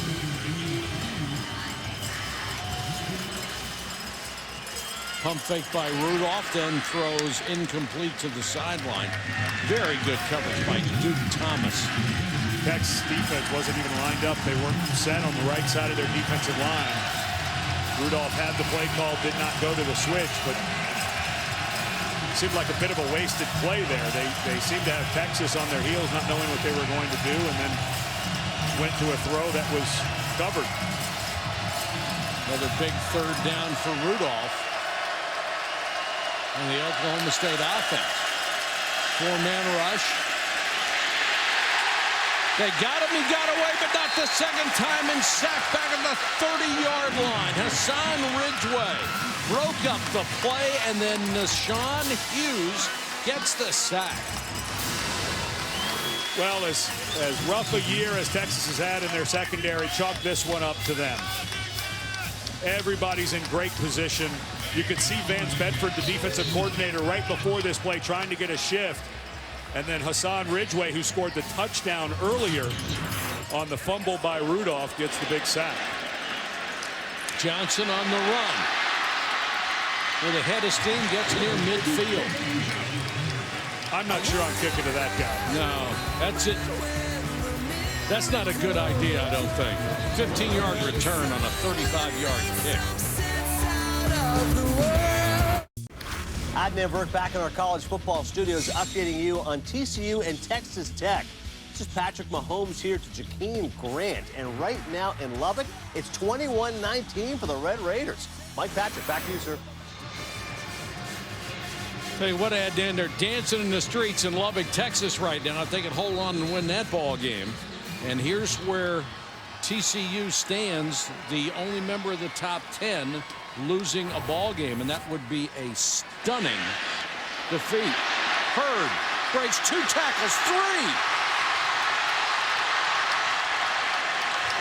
inside the 25-yard line. A gain of 29. He has rushed for 70 and thrown for 113 today. Glenn Spencer told us, that's the defensive coordinator for Oklahoma State, that this guy might be the best athlete of any position that they will see all year. When he gets into the open field, he's got a little extra gear. Just seems to be outrunning anybody. Feel bad for Seth Jacobs, the guy who got the interception over there. He's got that club trying to make the tackle, and there's an injured Longhorn back at the line of scrimmage. We'll check on him when we come back in a 4-point ball game in Austin. Numbers update on Gerard Hurd last week against Cal. Of course, had that record-setting performance. The numbers way down against Oklahoma State right now. I think Oklahoma State can claim a much better defense than Cal. This is the best defense on the front, the second level, the third level he's faced. You still see the excitement. Texas lost Kent Perkins, the right tackle, went down, so Tristan Nicholson is his backup is in. Shaking tackles is Deontay Foreman. Sophomore out of Texas City, his twin brother Armandi, wide receiver. We talk so much about freshmen. Everywhere else you look, there's sophomores. Yes. There are some seniors sprinkled around here, but this is clearly the youngest team at Texas.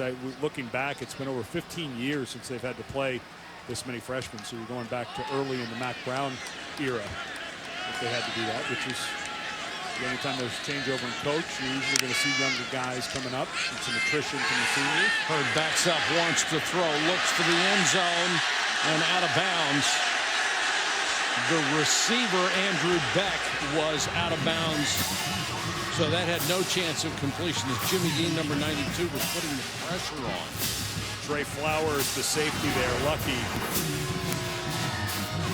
A lot of contact, and before that he kind of was pushing. I don't know that it was PI, but he certainly changed the route of Andrew Beck and did not let Beck, who was fighting with everything he had, to come back in, and what looked like a pretty good accurate throw by Hurd. Now they're within field goal range here.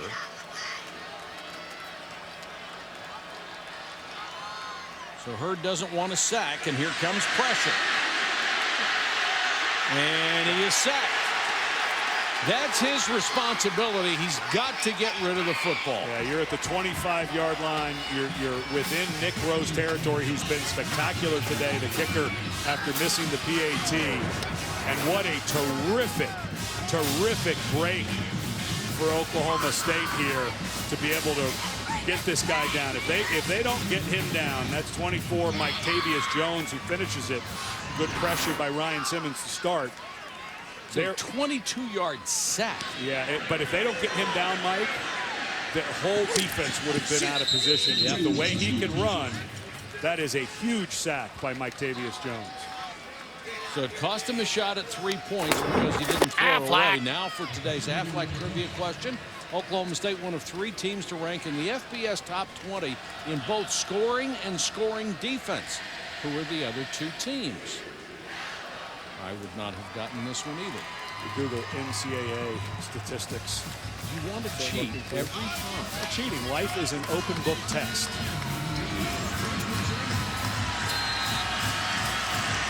So Mason Rudolph takes over at the 16-yard line with 3 minutes and 14 seconds to go, third quarter. Childs, ooh, not this time, ran right into Ridgeway. And if you run right into the son, Ridgeway, it's over. And he's a guy that was in there battling for some starting time, finally got up to 314 pounds. You saw when he picked up that fumble and scored a touchdown. Very light on his feet for how big he is. He's been playing exceptionally well. Had the sack, the big sack a moment ago. And this defense, they do have some big, powerful men on the defensive line. They've got to take over some games. Blitz coming. That leaves the middle open again, complete to Marcel Aitman. Well, when Mason Rudolph gets into a rhythm, he can really throw it. He's very good with his lower body, very calm. The coaches talk about just an even keel. But when he gets on rhythm like that, hits that last step and throws it, he is very active.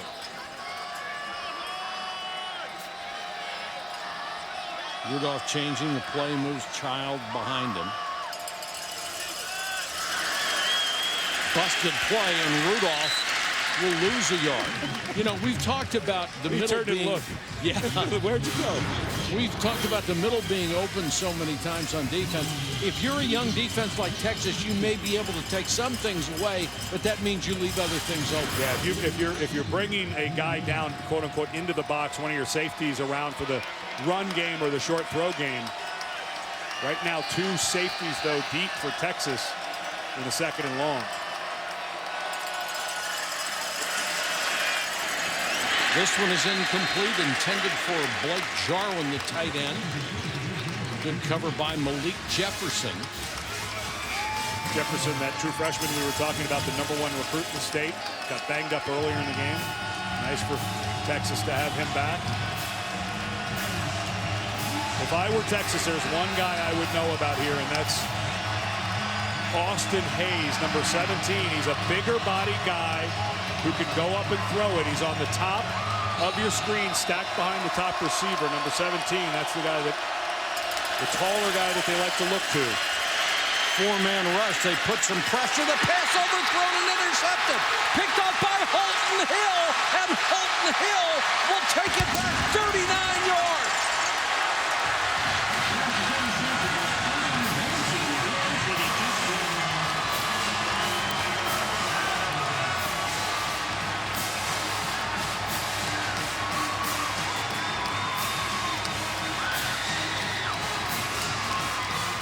The Texas defense has not been able to stop anybody all year long until now.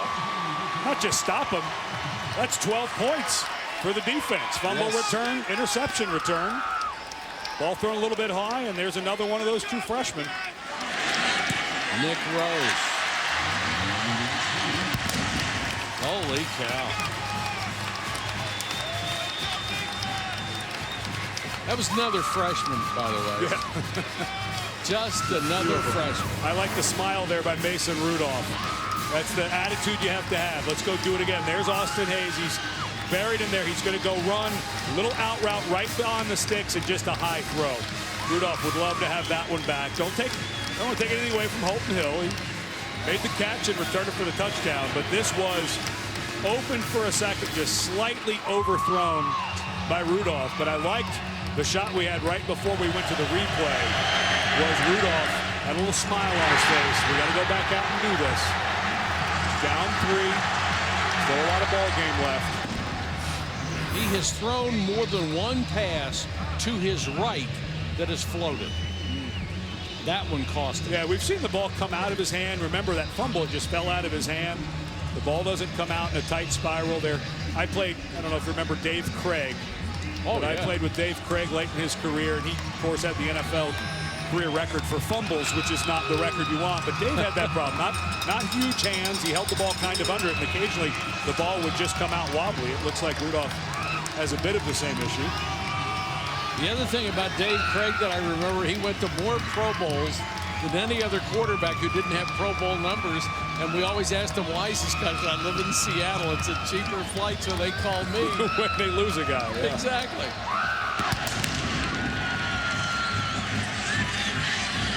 5 yards deep in the end zone. They'll take a knee. We check in with the head man, Burt. Thank you very much, Mike. TCU and Texas Tech. Another update here for you from Lubbock. This time it's Trevon Boykin to Josh Dotson, 52 yards. Second touchdown of the day for that young man, over 150 yards receiving. Quite the effort there as the Horned Frogs are up by 5. Mike, back to you. Boykin's pretty good, isn't he? Jeez. And Texas Tech trying to avoid the upset. Now up 26-21. Oklahoma State 24 this week in the polls. They're trying to avoid the upset here. Let's answer our Aflac trivia question for you. Oklahoma State, one of 3 teams to rank in the FBS top 20 in scoring defense. The other 2, Georgia Tech and West Virginia. Georgia Tech lost to Duke today, so they may slip out of that. I have a feeling, no offense to our West Virginia native, but I'm not sure the Mountaineers will be in the top 20 at the end of the season. No. Scoring defense. Offense, maybe.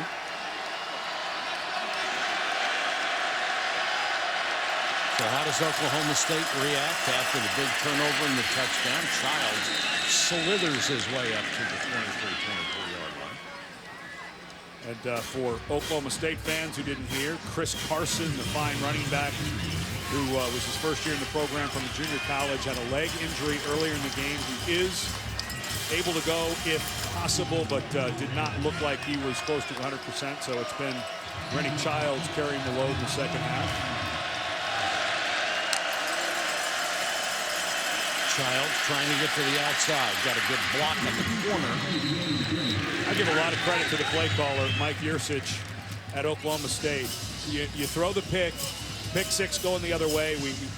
Mike Gundy, the head coach, was talking to Doc Punch saying we've got to run the ball. We ran it in the first half. And they come right back out on this drive. They get Childs going.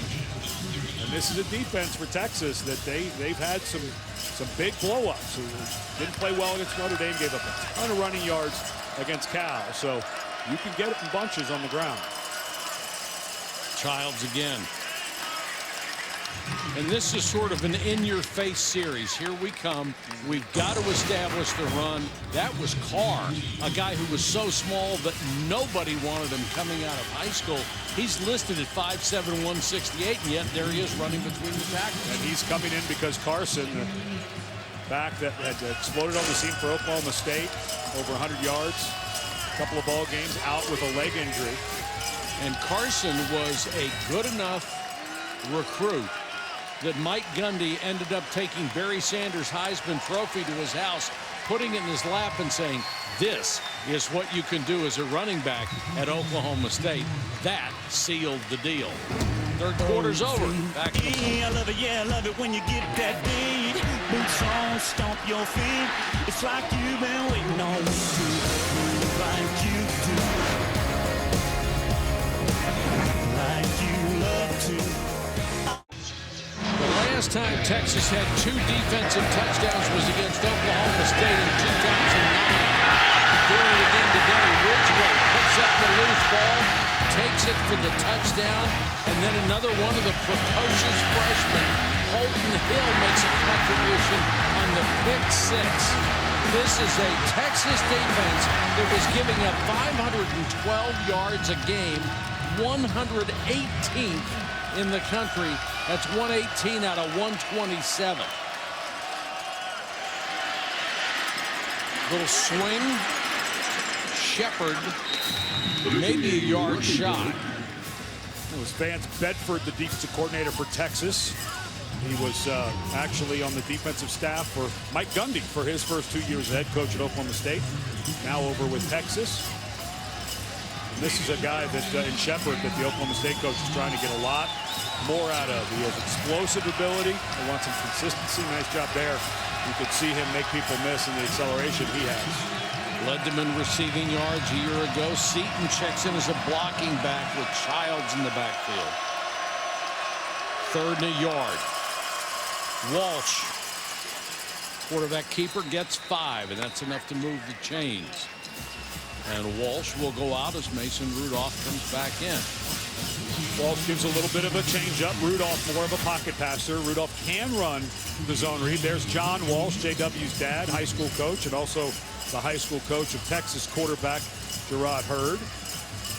So he's got a lot of skin in this game for a yes, coach and a dad, doesn't he? He can't win and he can't lose. Rudolph with time, and he throws it too high. It's picked again. Intercepted by Dylan Haynes, the former walk-on, back to the 39-yard line, a 30-yard return. Boy, oh boy. Rudolph just off a touch here in the second half. This is the second ball that he's thrown a little high that was intercepted. The first one, he was looking for Austin Hayes. And in 2 throws now, Mason Rudolph has thrown 2 interceptions. That's not going to help your confidence, and that's badly overthrown. And that one he's looking for Blake Jarwin, who looked like he was open. Good position by the safety, though. Give credit to Texas. You know, it's easy to say, well, it was a bad throw, but that was a problem for Texas against Notre Dame. The safeties were all over the field that time. An excellent job by Haynes. Can Texas take advantage? Hurd back to throw under pressure, and down he goes. Ogba with a speed rush to the outside. And those are plays that Hurd has to see coming. Yeah, and this is the right tackle. Remember, Kent Perkins went down, so this is Marcus Hutchins. And it's not terrible technique by Hutchins, but Ogba got his edge, and once the guy gets the edge, he's able to turn it. But you're right, Hurd needs to, as he gets a little more experience, to be able to step up just 2 feet and go right by 38. He's been sacked 4 times. They throw underneath, and Johnson dropped it again. Dejae Johnson has got to do a better job of catching the football. Every pass has been dead on target. And now this is a bad position for Texas to be in after this drop. Now you've got a 3rd and 16. You're not in field goal range. You're probably 10 or 12 yards from field goal range. I don't know that you're going to. To me, this is one where you maybe want to move Hurd a little bit, have him look downfield and take off if he has to. 4-man rush. Got time. There he goes. Got a block inside to about the 40-yard line. That'll make it 4th and 10. Adnan Verk has a TCU update. Thank you, Mike. You've got a terrific game there in Austin. And how about what's happening in Lubbock? TCU, Texas Tech, Patrick Mahomes. We promised it would be high scoring, and so far we have delivered 28-26 for the Red Raiders. Mike, back to you. Boy, how about that? Just a shootout. And now, you know, I wouldn't be surprised if you see a quick punt here by Texas, up 3. But I don't mind them going if they do go for it, because if you punt it and it goes to the end zone, you're only gaining 19 yards of field position. But I wouldn't be surprised you saw a quick punt here. They're going to go for it on 4th and long. Hurd flushed. And can't do it. Knee hit the ground. He's down at the 45. He was so desperate to make a play that he didn't want to unload it and take the sack. And I don't mind the call and the strategy by Charlie Strong. I think people say, well, wait, why are you going for it? If you punt that ball, he's got a true freshman punter who's already put a bunch in the end zone. You're only gaining 19 yards of total offense. So I don't mind the call by Texas, but Hurd needs to throw that away. Yeah, I agree.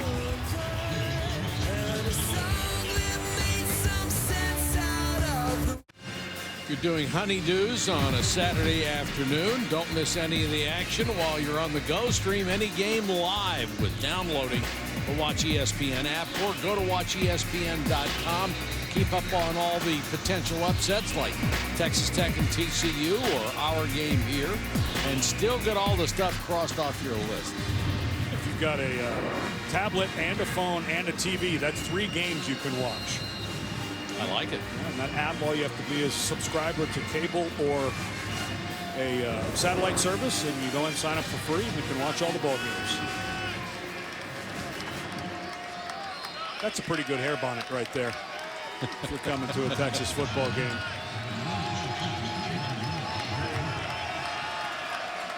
Should come with a sun visor, though. Childs. Texas has done a really good job against the run today. And J.W. Walsh in the game now. Not surprised after Rudolph threw 2 interceptions, a little bit shaky. And unfortunately for Texas, Poona Ford. That gives him some depth there in the middle. The interesting thing about the run, Ed, is they were worse against the run than anything else. They were giving up over 240 yards a game on the ground. Just being hammered, and Oklahoma State has not been able to do that well against them. And I think that's why J.W. Walsh now comes in. Rudolph having a tough afternoon. You know, you're going to have those young quarterback. You've got to remember this is only his 7th game in college. He didn't play at all through most of last season. Played for the last 3 ball games after not playing at all, and in the bowl game. But had a little bit of an off day. 2 throws that went on him. He went high on him. He'll be fine. He's got a lot of talent.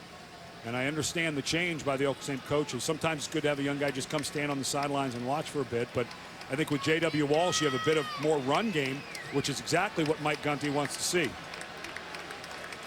Poona Ford take a long time to get off the field. You can understand that. Because the headsets are out, because of the power failures today, that booth is virtually empty. All the coaches have to go down to the sideline. Nothing you can say from up there, so you get all eyes down on the field. It is harder to see, especially the secondary coverage from down on the field. But same challenge for both teams as both teams have taken off their headsets.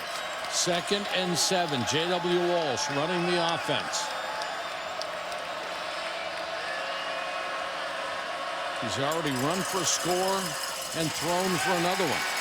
And they try to work the ground game again. Texas is only giving up 2.5 yards a carry all day long. Oklahoma State has rushed 37 times for 93 yards. And this offensive line for Oklahoma State, they knew coming in their strength would not be run blocking. They've been able to get some yardage earlier in the season. This by far the biggest, most physical front that they have faced, and not able to get the push that Mike Gundy was hoping for. Rudolph back in on a big 3rd and 7.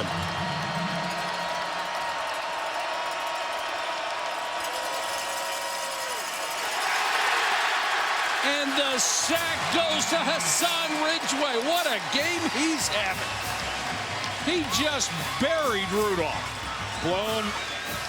Blown slide protection by Oklahoma State. Paul Lewis, the right guard, is expecting the center.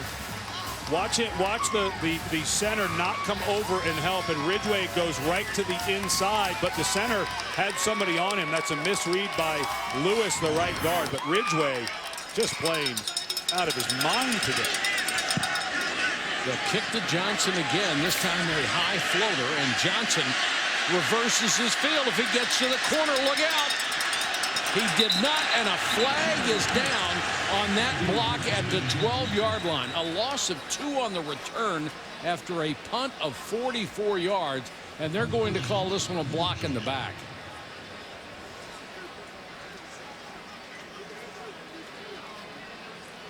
Ja'Cory Warwick was trying to get there to throw the block, but he got there beat too late. There is no foul for a block in the back. First down, timeout. That's another good job by the officials. One who threw the flag, the other one came over, said I had a better angle. No foul. Hassan Ridgeway getting his first start of the season. He's got a touchdown, a couple of sacks. This big 314-pounder making the most of his first start. We turn this cornfield into a ESPN College Football is presented by Cars.com. Now Cars.com helps you get the right service without all the drama. And in part by Scion, premium standard features that actually come standard. Weird, right? That's the Performing Arts Center here on campus in beautiful Austin, Texas. Tonight, Saturday Night Football presented by Wells Fargo. A pair of ranked Pac-12 unbeaten. Number 9 UCLA, number 16 Arizona. 8 Eastern on ABC, streaming live on Watch ESPN. Texas will take over at its own 12. 10 minutes and 15 seconds to go. Ridgeway has just had a monster ball game.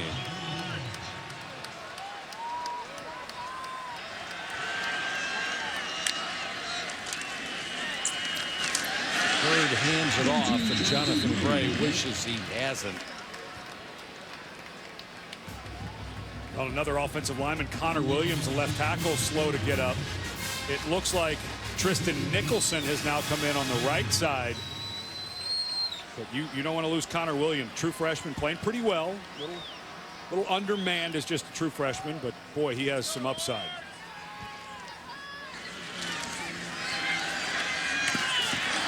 Dropped. It's about the 4th drop they've had tonight. That was Beck. He was wide open and a good pass. Let's go to Jerry Punch. Yeah, you mentioned Tristan Nicholson at the right tackle, Mike. Kent Perkins, the starting right tackle, evaluated for a knee injury, might be back, but right now, Anthony Passer, trainer, has not cleared him to go back. All right, Doc, thanks very much. Quickly, a big 3rd down for Texas, as they fail to get anything out of the first 2. How well has this Oklahoma State defense played given what their offense has done? They have been terrific. Hurd had a spy on him. He still got to the outside, lowers his shoulder, trying to get the extra yardage, but he'll be stopped shy. And Ashton Lampkin did a great job. He says, fine, you got 7, you're not getting any more. Great job because he's out in coverage to be able to come up. If he doesn't come up from that side, but Glenn Spencer's group, I know the scoreboard says 27, but let's not forget 14 of those were when his guys were on the bench. Yes, sir. And against an electric quarterback.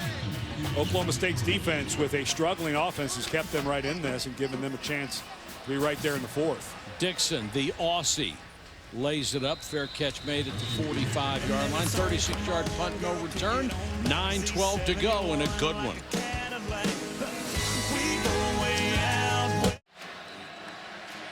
Longhorns lead by 3, 4th quarter. We go to Dr. Jerry Punch. Doc?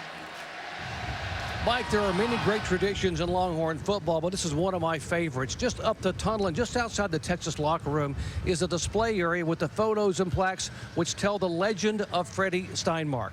Steinmark, a member of the 1969 National Championship team, was diagnosed with bone cancer and battled through the pain and treatment to play a few extra games. Sadly, just a few months later, he would lose his left leg and eventually his life to cancer. And here's what happens, folks. When the players come in or go out, they tap that picture. And the message is simple. Don't go on that playing field unless you are prepared to play with the courage of Freddie Steinmark. Jerry, that is such a wonderful story. And Steinmark gets the movie treatment. My All-American, a movie comes out in November. Aaron Eckhart plays Darrell K. Royal. I'm sure Texas fans will be watching closely to see that impersonation, but apparently does a terrific job. But it looks like a beautifully well-made movie. You would know. Draw play. Unusual call there, I thought. And there's the helmet sticker honoring Freddie Steinmark and the attention called to his legend by the movie. I think that's why we all love sports. It can mean so much and so much good. Huge play here. Walsh comes in on 3rd and long. That's a twist as well. A little confused at the quarterback shuffling. He's been the run guy. Now on a pass down, he's in. Makes you think. Now he can't throw. Obviously, has a lot of yards throwing the ball. He's got a lot of experience, but now a little confusion right before the play clock ends. And Rudolph has had trouble. Now Walsh wants to run a quarterback draw. Flag is down, so's the football. And Texas has it.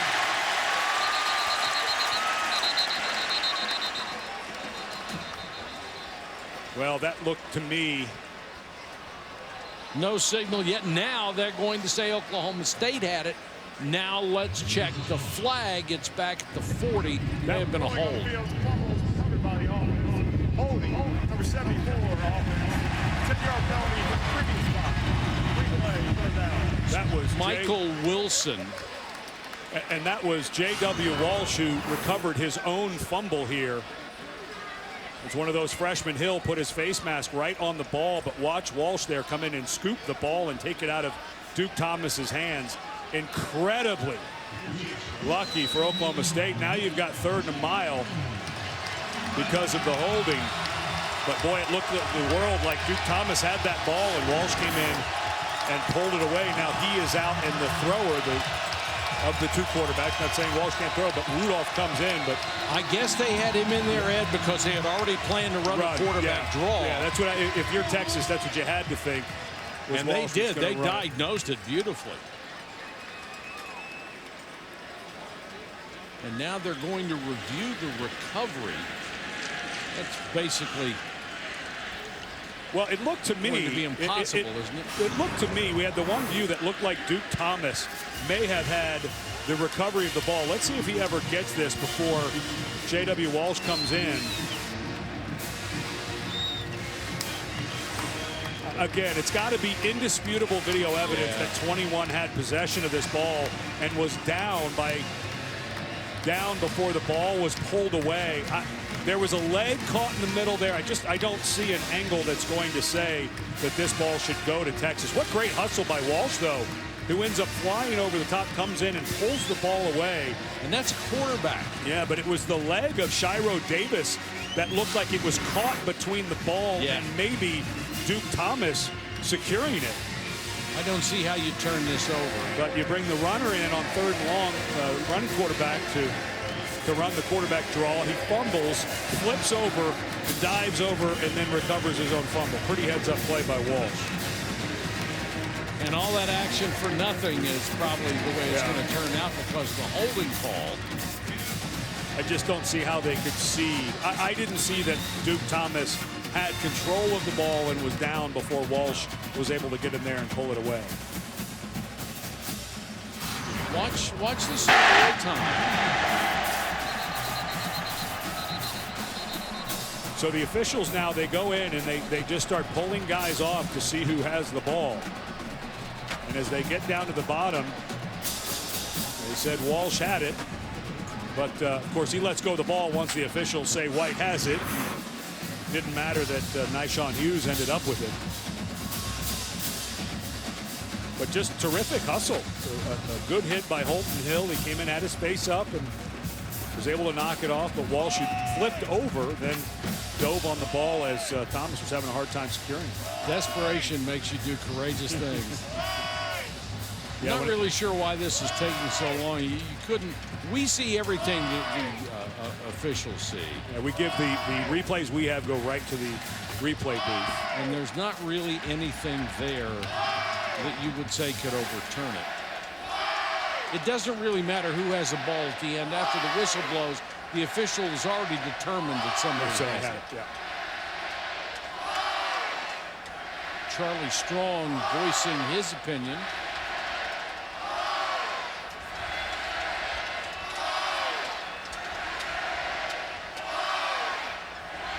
Let's not forget that Mason Rudolph has thrown 2 interceptions in 2 straight series. So here you are, if you're Oklahoma State, I know you're down 3, but your defense has played pretty darn well. I'm not sure how aggressive I want to get with Mason Rudolph on 3rd and call it 19. After review, the ruling on the field stands. There's no clear recovery by the fumble by either team. The 10-yard penalty for the holding by number 74 of the offense will be enforced. I don't mean to be picky, but that took about 2.5 minutes more than it should have. Seemed like it from the first look that you couldn't determine that, but it is a huge possession. Here we are at 7:21, and so to make sure you get that right, because if Texas has the ball back 3 points ahead with a lead at midfield versus 3rd down, so make sure you get it right. I just don't see how you're going to throw this too far. And Walsh back in, he can throw, but this makes me think maybe they're going to run it. I think they're feeling a little worried about the turnovers for Oklahoma State now. The safeties for Texas are 23 yards deep. And whistles will blow this dead. And it's movement. Well, start. Number 71, offense. 5-yard penalty. It's third down. So now it's third down and a 2-minute walk. Well, and you clearly saw that Walsh was going to run the ball here. I'd be surprised if you saw something different. Because of the turnovers, 14 points on defense for Charlie Strong's unit today. But what you have to make sure of, Walsh is fast enough. If you don't get someone over there, he can break it. And it's a little faster run than a walk. He'll run it straight up the middle, has room, still on his feet. Got about 15 yards out of that, up to the 47-yard line, but will still leave them well shy of a first down. The clock is running, and we have just hit 6.5 minutes left in this game. And I understand for Oklahoma State, they have not kicked away from this guy. Now might be the time, yeah, don't you think? He's had a couple that looked like if he got the corner, he was gone. I would try to angle this. If you get this out at the 10 or 15-yard line out of bounds, you'd have to be happy about it. Signer to punt. High floater. Johnson's going to leave this one alone. And it will go out of bounds inside the 10-yard line. Nice punt by Signer, 44 yards, and Adnan has an update. Thank you, Mike. Loving the movie talk, by the way. You and Ed talking with Aaron Eckhart. Looking forward to that. How about San Diego State and Penn State? Who doesn't love the big guy touchdowns? Austin Johnson, 6'4", 323 pounds. Rumble, young man, rumble. And best of all, he's from Galloway, New Jersey. Surrounded by Galloways here. Penn State up by 16 late in the fourth. Mike and Ed, back to you guys. Adnan, it's a big day for the big guys. Making plays everywhere. We'll trade our Hassan Ridgeway in for that touchdown. Now this is the series of the ball game. 5:53 left. Texas up by 3. They have to start deep in their own territory. Can the Oklahoma State defense stand up again, as they have played very well in the second half, because they have had a spy on the brilliant quarterback Gerard Hurd, and they've held him in check. Hurd gives off to Foreman. Nice run by Foreman. Another flag down as he gets to the 15. This looks like a hold. Yeah, I think they're going to get Patrick Vahe. 77, offense. Half the distance to go previous spot. Replay, first down. A couple of flags on him and 12 penalties against Texas. Yeah, earlier he had a hold where he went for a cut but grabbed the ankle of the, that's a pretty clear takedown there. But Vahe, young guy, just a true freshman, very powerful guy, thick lower body, looks really good. He'll get better. When he gets a hold of someone, you can see they have a hard time getting away. But a big penalty, back up even more. Foreman almost got away, takes it out near the 6. Good tackle by Jordan Burton. They picked him up from Kilgore Junior College. That's such a key spot for Glenn Spencer. It's that lighter kind of, they call it the star linebacker. It's almost a mix of strong safety. They lost a guy to the NFL draft last year, and Burton's been very good. That was a terrific tackle. He was getting as much of a stiff arm as you could and still got the guy down. Second and 13. Very surprised that Hurd hasn't taken off. Foreman gets out to the 11. It'll be about 3rd and 8. Yeah, just so conservative here for Jay Norvell with a young quarterback, but I'm surprised they haven't gotten the option on the edge a little bit with Hurd. All inside run so far. Both teams playing it very conservatively on offense. And Oklahoma State earns its first time out.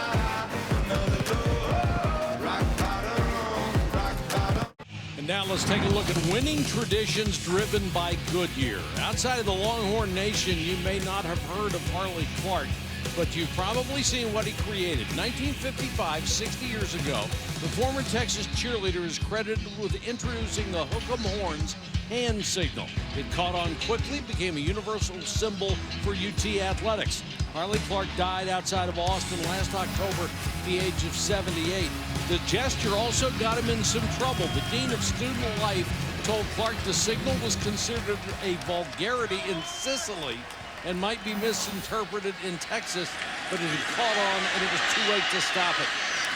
Shovel pass to Foreman. Foreman out to the 16. Very creative, but that will be short of a first down. Very creative, potentially very dangerous. Charlie Strong may be swallowing hard. Yeah, as former defensive coordinator and defensive line coach Charlie Strong, watching a young quarterback flip the ball into the air under duress in your own end zone has to be a little concerned. But offensively, Texas, they couldn't do much. They got pushed back. They had the penalty. And just so concerned with a young quarterback that deep. The turnover up 3. But I don't want to see him throwing that. Of course, one of the downsides of having a young team is they tend to make more mistakes. They have 13 penalties. Wow. 13.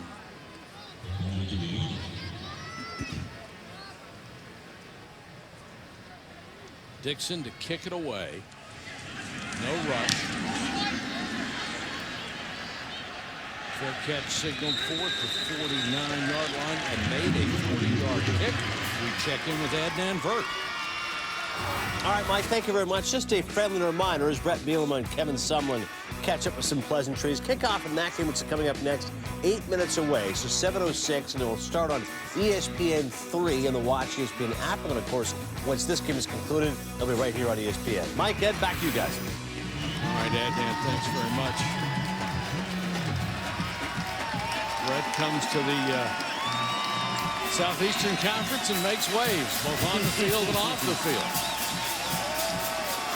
Mason Rudolph, 2 picks. That's the big thing that stands out there. He is just shy of 300 yards. They need at least a field goal. Rudolph with time, and that pass thrown too wide, intended for Foreman. That one came out a little funny. Rudolph just has not looked comfortable here in the second half. We'll see if maybe he hurt a finger or something. You know, we haven't seen anybody working on it, but that ball has not come out very well at all for Rudolph. And here, up 3, kind of surprised they're throwing it on first down when they've been able to get a little run game going. Send Childs in motion. Rudolph throws incomplete. And Oklahoma State wanted a flag, and they got it. Chris Boyd, one of those true freshmen, was all over the back of James Washington.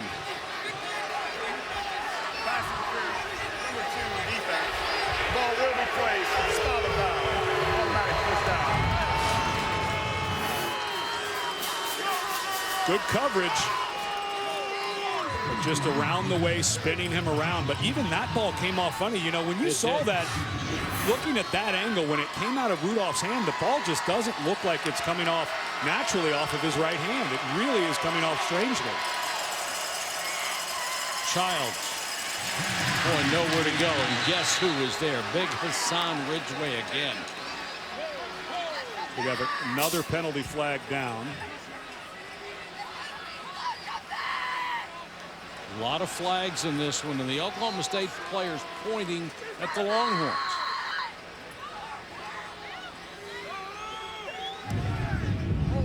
Number 95, defense.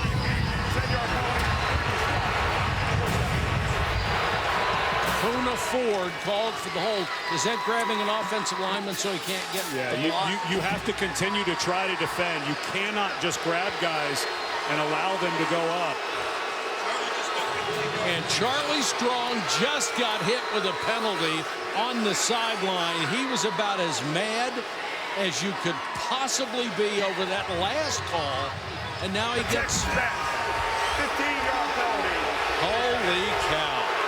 Well, you don't want to exacerbate this if you're Charlie Strong. I understand the frustration and thinking that it was a bad call, but giving another 15 yards to an offense that's struggling with a quarterback who's struggling, you don't want to be giving this up. I don't know that I have ever seen this. 16 penalties for 128 yards. Just not even sure how in the world they would call 95 for defensive holding there. Tackle made off the corner by Jenkins as they try to run it. They are well within field goal range at this point. Very strange call on Poona Ford. We didn't see the very beginning of it. Sure was. But a huge series of penalties for Texas. But Oklahoma State still offensively, they're just having a hard time getting back to the line of scrimmage now. Texas is giving them everything they need. Walsh back in the game on 2nd and 11. Running play gets nothing. Stuffed by Anthony Wheeler. Yeah, the pass game is almost out the window now. I think when they saw that throw by Mason Rudolph, the last one come off strangely, I just feel like now with the penalties, they're feeling very good about Ben Grogan. He had a little rough start to last year, a little rough start to this year, but has gotten into his groove.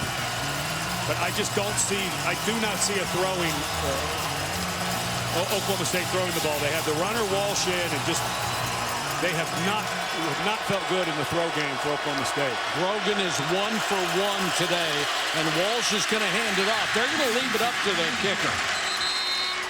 And this will be a 35, 36-yard field goal try. And we had put this in context. Texas coming into this game defensively was not good. They were one of the worst 100 teams. Not good? Yeah, they were struggling. And they have good players, and everybody knew they were going to get better. Yes. But Oklahoma State has just looked anemic on offense. And, I'd like to see by the end of the game if we hear more about Mason Rudolph and maybe his hand. Grogan is hit from 34. This is from 36 to tie the game. Had problems with low kicks.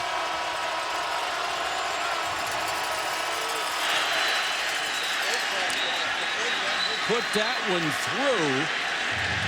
It appeared that the play clock got to 0, and it did. Oh, boy. These two teams are just trading off mistake after mistake. That's Bryant Reber. Holy. Wow. And now you take the 3 off, and you make your kicker do it again from farther away. He had almost 42 yards. He had 2 PATs blocked against Texas San Antonio for low trajectory. This one a little further back. No gimme at all from 42.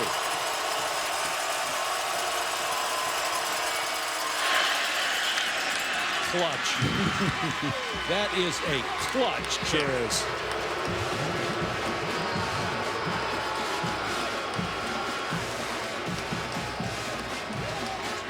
Charlie Strong was livid after that holding penalty on his defensive line, and then picked up 15 himself. It was 30 yards in penalties in one play.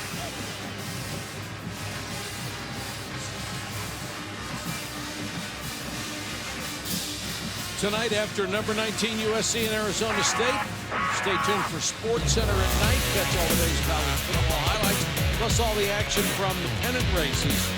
Sports Center at night kicking off when the game ends on ESPN, streaming live on Watch ESPN. Well, we've been going back to that defensive holding call. If a defensive lineman is not trying to make a play, but just trying to hold someone up, they can call it. Let's watch Poona Ford here throughout the entire play. He's the guy who's going to be called for defensive holding.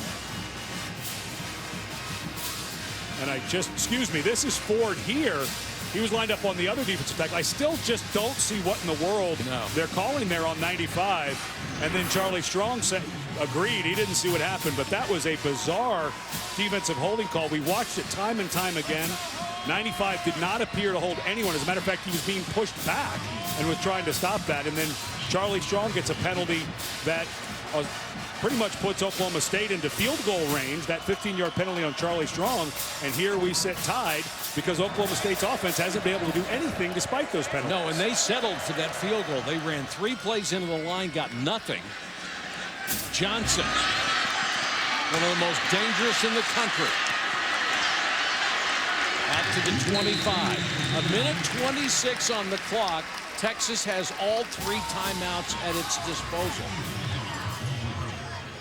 Hurd, of course, was the absolute star of the fourth quarter. Almost 200 yards in total offense himself and 2 touchdowns.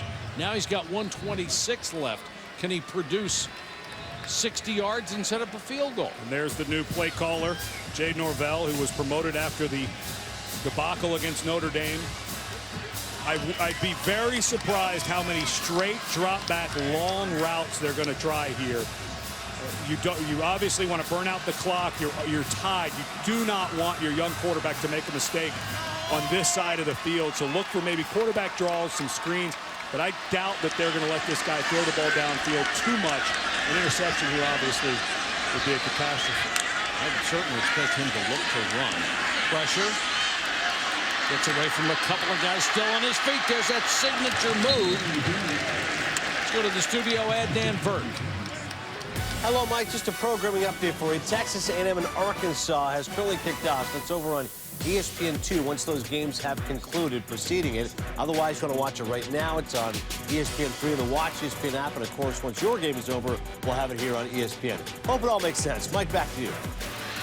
Hurd under pressure. Makes 2 guys miss. A third. And then driven down at the 25-yard line.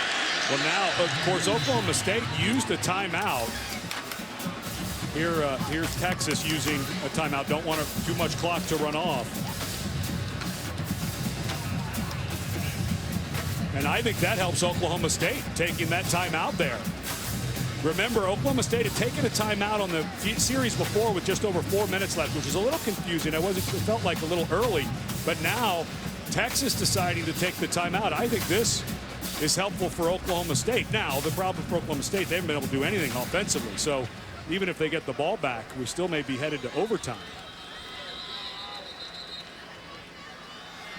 Rose, of course, the field goal kicker, has good range, but the memory of last week may still be haunting that young man when he missed the extra point that could have tied the ball game and sent it into overtime after that incredible fourth quarter comeback. If I'm Texas, I would think run play here and maybe think about making Oklahoma State burn another timeout and then think about punting it away. I just don't think a turnover here would even be in the thinking. 3rd and long. Can Hurd get it with his legs, or will they risk the throw? Blitz coming. And Hurd will go down at the 24-yard line. Terrific play call by Glenn Spencer. Brought one more than Texas could block. Good coverage, all one-on-one downfield. You're going to have to do it sometimes. He's got a couple of really good cornerbacks, so he knows he can trust them. And that time brings one more rusher than Texas offensive line's able to block. Watch coming from the outside. There's just one more guy. Excellent job. 3rd and long, had good coverage. And now Oklahoma State with that timeout. And 1 timeout left. They might get good field position. That's 7 sacks on the day for that Oklahoma State defense. That's against a very elusive guy. Their effort is going to get lost in the fact that their offense gave up 14 points on turnovers. But this defense has played terrifically. And that's the kicker, Ben Grogan. But as tough as it has been for Oklahoma State offensively, that timeout by Texas after that run, that was really helpful, I think, for Oklahoma State. As things were going, you almost feel like Texas maybe should have just tried to let this clock run out if possible. Bad snap, and it's kicked. Are you kidding? Kicked out of bounds. Oh, my heavens. It went right through the hands. That's 2 weeks in a row that a kicking error may cost Texas dearly. Last week it was a missed PAT, and this one the ball went right through his hands. Not a bad snap at all, just a blunder by the kicker. Last week it was a missed extra point. Kyle Ashby, the snapper, put it right on the true freshman Michael Dixon, and just one moment of flinching in the kicking game. Rose missed a PAT that would have sent it to overtime, and now Dixon, the true freshman from Australia, they just got in August, takes his eye off the snap for half a second, and all of a sudden Oklahoma State just has to get to the middle of the field, They may run it and try to score, but, man, if I were Oklahoma State, I would work this clock and kick this ball before 4th down. Straight up the middle with Childs. Texas will try to strip the ball. Down to the 17-yard line. From here it would be about a 35-yard try. We've already seen how good Grogan can be. And that timeout is essential, because if you go for the field goal and it's 3rd down and it's a bad snap, your holder can fall on it and call that timeout, and you get a second run out. And this will be a motion call against Oklahoma State. I mean, so many mistakes in this game. And really surprised Oklahoma State's running the ball right now. With this clock, I would almost think, take your quarterback, shuffle over, take a knee. Why try to even hand the ball off? What if you've already had a fumble, you've already had turnovers. Little surprised that Oklahoma State's running the ball. But Ball start, number 81, offense, 5-yard penalty, 2nd down. Oklahoma State will use the 3rd and final timeout to avoid a 10-second runoff. Right, there's a 10-second runoff now when the offense gets a penalty. And that, of course, would have ended the game. So luckily for Oklahoma State, they have that timeout. Boy, what a big, big break. Well, the break was losing the snap on the punt. Last week, the automatic, the point after. That's all they needed to tie it up and send it to overtime, and the unthinkable happened. And then the unthinkable happens again. Snap directly to the punter, takes his eyes off of it, maybe trying to get a look at the rush, goes right through his hands, hit him in the helmet. He's been good from 34 and 41. About that timeout, holding, snap and hold better be good for Oklahoma State.